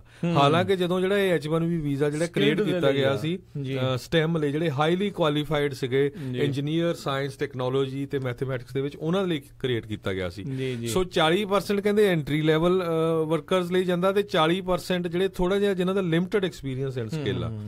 ਤੇ ਟਰੰਪ ਐਡਮਿਨਿਸਟ੍ਰੇਸ਼ਨ ਕਹਿੰਦਾ ਵੀ ਉਹ ਹੁਣ ਇਨਵੈਸਟੀਗੇਟ ਅਸੀਂ ਕਰਾਂਗੇ ਵੀ ਜਿਹੜੀਆਂ ਕੰਪਨੀਆਂ ਇਹਨਾਂ ਨੂੰ ਹਾਇਰ ਕਰ ਰਹੀਆਂ ਵੀ ਉਹਨਾਂ ਨੇ ਪਹਿਲਾਂ ਅਮਰੀਕਨ ਵਰਕਰਾਂ ਨੂੰ ਲੱਭਣ ਦੀ ਟਰਾਈ ਕੀਤੀ ਆ ਕਿ ਨਹੀਂ। ਜੀ ਬਹੁਤ ਜ਼ਿਆਦਾ ਵੀ ਜਿਹੜਾ ਇਹ ਮਿਸਯੂਜ਼ ਹੋ ਰਿਹਾ। ਇਹ ਰੂਲ ਜਿਹੜਾ ਕਹਿੰਦੇ ਹੈਗਾ, ਜਦੋਂ ਕੋਈ ਵੀ ਕੰਪਨੀ ਚਾਹੇ ਜਿਹੜਾ H1B ਵਾਲੇ ਨੂੰ ਹਾਇਰ ਕਰਦੀ ਆ ਉਹਨੂੰ ਪਹਿਲਾਂ ਦਿਖਾਉਣਾ ਪਵੇਗਾ ਵੀ ਅਸੀਂ ਅਮਰੀਕਾ ਦੇ ਵਿੱਚ ਇਹ ਜੌਬ ਦੀ ਆਫਰ ਦਿੱਤੀ, ਅਮਰੀਕਾ ਲੋਕਾਂ ਦੇ ਨਾਲ ਇੰਟਰਵਿਊ ਕੀਤੀਆਂ, ਜਦੋਂ ਕੋਈ ਉਹਨਾਂ ਨੂੰ ਜਿੱਦਾਂ ਦਾ ਉਹ ਚਾਹੁੰਦੇ ਸੀਗੇ ਉਦਾਂ ਦਾ ਉਹਨਾਂ ਨੂੰ ਕੈਂਡੀਡੇਟ ਨਹੀਂ ਮਿਲਿਆ ਤਾਂ ਉਹਨਾਂ ਨੂੰ H1B ਜਿਹੜਾ ਜੀ ਹਾਇਰ ਕਰਨਾ ਪਿਆ। ਇਹ ਚੀਜ਼ ਜਿਹੜੀ ਉਹਨੂੰ ਦਿਖਾਉਣੀ ਪਵੇਗੀ। ਫੇਸਬੁੱਕ ਦੇ 15% ਇੰਪਲੋਈ ਪਿਛਲੇ ਸਾਲ H1B ਵੀਜ਼ੇ ਦੇ ਉੱਤੇ ਜਿਹੜੇ ਆ ਉੱਥੇ ਕੰਮ ਕਰਦੇ ਸੀਗੇ। ਇਸੇ ਤਰੀਕੇ ਦੇ ਨਾਲ ਐਪਲ CEO ਜਿਹੜੇ ਆ, ਗੂਗਲ ਆ, ਹੋਰ ਬਹੁਤ ਸਾਰੀਆਂ ਜਿਹੜੀਆਂ ਵੱਡੀਆਂ ਕੰਪਨੀਆਂ ਆ ਉਹ H1B ਵੀਜ਼ੇ ਨੂੰ ਇਸੇ ਤਰੀਕੇ ਦੇ ਨਾਲ ਯੂਜ਼ ਕਰਦੀਆਂ ਆ। ਐਂਟਰੀ ਲੈਵਲ ਦੀਆਂ ਜਿਹੜੀਆਂ ਕੰਪਨੀਆਂ ਆ ਉਹਨਾਂ ਦੇ ਵਿੱਚ ਵੀ ਬਹੁਤਾਤ ਦੇ ਵਿੱਚ ਜਿਹੜੇ H1B ਵੀਜ਼ੇ ਵਾਲੇ ਕੰਮ ਕਰ ਰਹੇ ਹੁੰਦੇ ਆ। ਇੱਕ ਇਹ ਚੀਜ਼ ਜਿਹੜੀ ਹਰਜੋਤ ਸਿੰਘ ਜੀ, ਇੱਕ ਵੇਜਿਸ ਨੂੰ ਲੈ ਕੇ ਬਹੁਤ ਜਿਹੜੀ ਉਸ ਦੇ ਵਿੱਚ ਆ ਜਾਂਦੀ, ਕਿਉਂਕਿ ਇਹਨਾਂ ਨੇ 65,000 ਥ੍ਰੈਸ਼ਹੋਲਡ ਲੈਵਲ ਰੱਖਿਆ ਵੀ ਤੁਹਾਨੂੰ ਜਿਹੜੇ ਮਿਨੀਮਮ ਇਸ ਵੀਜ਼ੇ ਲੈਣ ਦੇ ਲਈ $65,000 ਪਰ ਐਨਮ ਪਰ ਸਾਲ ਦੇ ਹਿਸਾਬ ਦੇ ਨਾਲ ਤਨਖਾਹ ਦੇਣ ਦੀ ਮਿਨੀਮਮ ਜਿਹੜੀ ਜ਼ਰੂਰਤ ਆ ਤਾਂ ਤੁਸੀਂ ਕਰ ਸਕਦੇ ਆ। ਤੇ ਬਹੁਤ ਸਾਰੇ ਲੋਕਾਂ ਨੂੰ ਜਿਹੜੇ ਉੱਥੋਂ ਲੈ ਕੇ ਆਉਂਦੇ ਨੇ ਉਹਨਾਂ ਨੂੰ ਇਸੇ ਹਿਸਾਬ ਦੇ ਨਾਲ ਘੱਟ ਤੋਂ ਘੱਟ ਦੇ ਵਿੱਚ ਜਿਹੜਾ ਆ ਉਹ ਸੰਤੁਸ਼ਟ ਕੀਤਾ ਜਾਂਦਾ ਆ। ਸੋ ਉਹ ਵੀ ਜਿਹੜੇ ਐਕਸਚੇਂਜਸ ਹੋਏ ਆ, 1,30,000 ਜਿਹੜੀ ਆ ਅਗਲੇ ਸਾਲ ਤੋਂ ਇਹਨਾਂ ਨੇ ਜਿਹੜੀ ਮਿਨੀਮਮ ਥ੍ਰੈਸ਼ਹੋਲਡ H1B ਵੀਜ਼ੇ ਦੇ ਲਈ ਕਰ ਦਿੱਤੀ ਆ। ਬਿਲਕੁਲ। ਸੋ ਇਸ ਸਾਲ ਵੀ ਜਿਹੜੇ H1B ਵੀਜ਼ਾ ਲੋਕਾਂ ਨੇ ਐਪਲੀਕੇਸ਼ਨਾਂ ਫਾਈਲ ਕੀਤੀਆਂ ਸੀ, ਪਹਿਲੇ 5 ਦੇ ਦਿਨਾਂ ਦੇ ਵਿੱਚ 1,99,000 ਐਪਲੀਕੇਸ਼ਨਾਂ ਉਹਨਾਂ ਨੂੰ ਮਿਲ ਗਈਆਂ ਜਿਹੜੀ ਡਿਪਾਰਟਮੈਂਟ ਆਫ ਹੋਮਲੈਂਡ ਸਿਕਿਉਰਿਟੀ ਨੂੰ। ਤੇ ਹੁਣ ਉਹਨਾਂ ਨੇ ਜਿਹੜੀਆਂ ਨਵੀਆਂ ਐਪਲੀਕੇਸ਼ਨਾਂ ਲੈਣੀਆਂ ਆ ਉਹ ਬੰਦ ਕਰ ਦਿੱਤੀਆਂ ਹੈਗੀਆਂ ਜੀ। ਪਿਛਲੇ ਵਰੇ ਇਸ ਚੀਜ਼ ਦੇ ਲਈ 2,36,000 ਜਿਹੜੀਆਂ ਐਪਲੀਕੇਸ਼ਨ ਗਈਆਂ ਸੀ। ਐਪਲੀਕੇਸ਼ਨ ਦੇ ਵਿੱਚ ਜਿਹੜੀ ਕਟੌਤੀ ਜਿਹੜੀ ਆ ਉਹ ਦੇਖੀ ਗਈ ਆ। ਲੋਕਾਂ ਨੇ ਇਸ ਵਾਰ ਘੱਟ ਅਪਲਾਈ ਜਿਹੜਾ ਜੀ ਕੀਤਾ ਆ, ਇਸੇ ਡਰ ਤੋਂ ਵੀ ਪਤਾ ਨਹੀਂ ਲੱਗਣਾ ਹੈ ਕਿ ਨਹੀਂ ਲੱਗਣਾ, ਥੋੜਾ ਇਹ ਹੋ ਗਿਆ ਆ। ਬਾਕੀ ਇਹ ਓਵਰਆਲ ਹੁਣ ਦੇਖਣੀ ਪਵੇਗੀ ਗੱਲ ਵੀ ਇਹ ਜਿਹੜੀ ਬਾਏ ਅਮਰੀਕਨ ਹਾਇਰ ਅਮਰੀਕਨ ਆ ਇਸ ਦੇ ਨਾਲ ਕਿੱਦਾਂ ਦਾ ਅਸਰ ਹੋਵੇਗਾ। ਬਾਕੀ ਹਰਜੋਤ ਸਿੰਘ ਜੀ, ਇਹ ਇਕੱਲਾ ਸਿਰਫ ਕੰਪਨੀਆਂ ਦੇ ਉੱਤੇ ਅਸਰ ਨਹੀਂ ਹੋਣਾ, ਇਹ ਜਿਹੜਾ ਅਸਰ ਆ ਹੌਲੀ ਹੌਲੀ ਟ੍ਰਿਕਲ ਡਾਊਨ ਹੋ ਕੇ ਰੀਅਲ ਏਸਟੇਟ ਦੇ ਉੱਤੇ ਪੈਣਾ, ਖਾਸ ਕਰਕੇ ਬੇ ਏਰੀਆ ਦੇ ਵਿੱਚ ਜਿਹੜਾ ਰੀਅਲ ਏਸਟੇਟ ਦੇ ਉੱਤੇ ਜਿਹੜਾ ਇਸ ਦਾ ਅਸਰ ਜਿਹੜਾ ਉਹ ਦੇਖਿਆ ਜਾਵੇਗਾ। ਜਿਹੜੇ ਹੁਣ ਆਉਣਗੇ ਇੱਥੇ ਘੱਟ ਤੇ ਰੈਂਟ ਵਾਲੇ ਵੀ ਘੱਟ ਹੋਣਗੇ ਤੇ ਖਰੀਦਣ ਵਾਲੇ ਵੀ ਘੱਟ ਹੋਣਗੇ, ਸੋ ਉਹਦੇ ਨਾਲ ਜਿਹੜਾ ਫਰਕ ਜਿਹੜਾ ਆ ਉਹ ਜ਼ਰੂਰ ਪੈਂਦਾ ਆ। ਬਾਕੀ ਕੀ ਰਵੇਗੀ, ਕਿੱਦਾਂ ਦੀ ਰਵੇਗੀ ਮਾਰਕੀਟ, ਇਹ ਤਾਂ ਆਉਣ ਵਾਲਾ ਸਮਾਂ ਹੀ ਦੱਸ। ਸੋ H1B ਵੀਜ਼ਾ ਦੇ ਮੁਤਾਬਕ ਆਪਾਂ ਦੱਸਦੇ ਜਾਈਏ ਵੀ ਜਿਹੜਾ H1B ਵੀਜ਼ਾ ਹੈਗਾ ਆ ਇਹ ਪਹਿਲਾਂ 3 ਸਾਲਾਂ ਲਈ ਦਿੱਤਾ ਜਾਂਦਾ ਆ, ਉਹ ਤੋਂ ਬਾਅਦ ਫਿਰ 3 ਸਾਲਾਂ ਲਈ ਹੋਰ ਰਿਨਿਊ ਹੁੰਦਾ। ਇਹਦੇ ਵਿੱਚ ਤੁਸੀਂ ਪਰਮਾਨੈਂਟ ਵੀ ਅਪਲਾਈ ਕਰ ਸਕਦੇ ਆ। ਤੇ 2015 ਦੇ ਵਿੱਚ ਪ੍ਰੈਜ਼ੀਡੈਂਟ ਓਬਾਮਾ ਜਿਹੜੇ ਆ ਉਹਨਾਂ ਨੇ ਇਸ ਪ੍ਰੋਗਰਾਮ ਨੂੰ ਐਕਸਟੈਂਡ ਕਰ ਦਿੱਤਾ ਸੀ ਵੀ ਜਿਹੜੇ H1B ਵੀਜ਼ਾ ਹੋਲਡਰ ਹੈਗੇ ਆ ਉਹਨਾਂ ਦੇ ਜਿਹੜੇ ਸਪਾਊਜ਼ਸ ਵੀ ਆ ਉਹ ਵੀ ਕੰਮ ਕਰ ਸਕਦੇ ਹੈਗੇ ਆ। ਤੇ ਉਹਦੇ ਅਗੇਂਸਟ ਵੀ ਜਿਹੜੀ ਅਪੀਲ ਆ ਟਰੰਪ ਐਡਮਿਨਿਸਟ੍ਰੇਸ਼ਨ ਨੇ ਉਹ ਕੀਤੀ ਹੋਈ ਆ। ਤੇ ਸਰੋਤਿਆਂ ਨੂੰ ਦੱਸਦੀ ਜਾਈਏ, ਕਹਿੰਦੇ ਵੀ H1B ਵੀਜ਼ੇ ਦੇ ਨਾਲ ਰਾਜਕਨਵੀਰ ਸਿੰਘ ਜੀ 6.5 ਲੱਖ ਤੋਂ 9 ਲੱਖ ਬੰਦਾ ਜਿਹੜਾ ਹੁਣ ਤੱਕ USA ਦੇ ਵਿੱਚ ਆ ਚੁੱਕਾ ਆ ਤੇ ਜਿਹਦੇ ਵਿੱਚੋਂ 70% ਲੋਕ ਇੰਡੀਆ ਤੋਂ ਆ ਜੀ। ਸੋ ਜੇ ਪੂਰਾ ਜਿੱਦਾਂ ਦੇਖਿਆ ਜਾਵੇ H1B ਵੀਜ਼ੇ ਨੂੰ ਤੇ ਇਹਦੇ ਵਿੱਚੋਂ ਕਹਿੰਦੇ ਆ ਵੀ 12% ਲੋਕ ਚਾਈਨਾ ਤੋਂ ਆਏ ਆ ਜੀ। ਲਗਭਗ 19,963 ਦੇ ਕਰੀਬ ਉਹਨਾਂ ਨੇ ਇਹ ਡਾਟਾ ਕੀਤਾ 2015 ਦਾ ਜੀ। ਤੇ 69% ਲੋਕ ਇੰਡੀਆ ਤੋਂ ਆਏ ਆ, 1,19,952। ਸੋ ਇਸੇ ਕਰਕੇ ਤੁਸੀਂ ਬਹੁਤ ਵੱਡੀ ਗਿਣਤੀ ਦੇ ਵਿੱਚ ਜਿਹੜੇ ਇੰਡੀਅਨਸ ਹੈਗੇ ਆ ਤੁਸੀਂ ਦੇਖਦੇ ਹੋਵੋਗੇ ਬੇ ਏਰੀਏ ਦੇ ਵਿੱਚ, ਸਿਲੀਕਨ ਵੈਲੀ ਚ ਜਾਂ ਸਿਆਟਲ ਜਿੱਥੇ ਮਾਈਕਰੋਸਾਫਟ ਆ ਉਸ ਏਰੀਏ ਚ, ਜਿੱਥੇ ਵੀ ਟੈਂਕ ਕੰਪਨੀਆਂ ਹੈਗੀਆਂ। ਸੋ ਇਹਦੇ ਵਿੱਚ ਕਹਿੰਦੇ ਫਰਾਡ ਵੀ ਬਹੁਤ ਹੋ ਰਿਹਾ ਹੈਗਾ ਆ, ਕਿਉਂਕਿ ਇੰਡੀਆ ਦੀਆਂ 3 ਵੱਡੀਆਂ ਕੰਪਨੀਆਂ, ਇੱਕ ਵਿਪਰੋ ਟੈਕਨੋਲੋਜੀਜ਼, ਇਨਫੋਸਿਸ ਤੇ tech Mahindra and Tata consultancy, ਤੇ ਮੈਜੋਰਟੀ ਦੇ ਵਿੱਚ ਕਹਿੰਦੇ ਵੀਜ਼ੇ ਜਿਹੜੇ ਆ ਉਹ ਇਹਨਾਂ ਨੇ ਹੀ ਅਪਲਾਈ ਕੀਤੇ ਹੈਗੇ ਆ ਜੀ।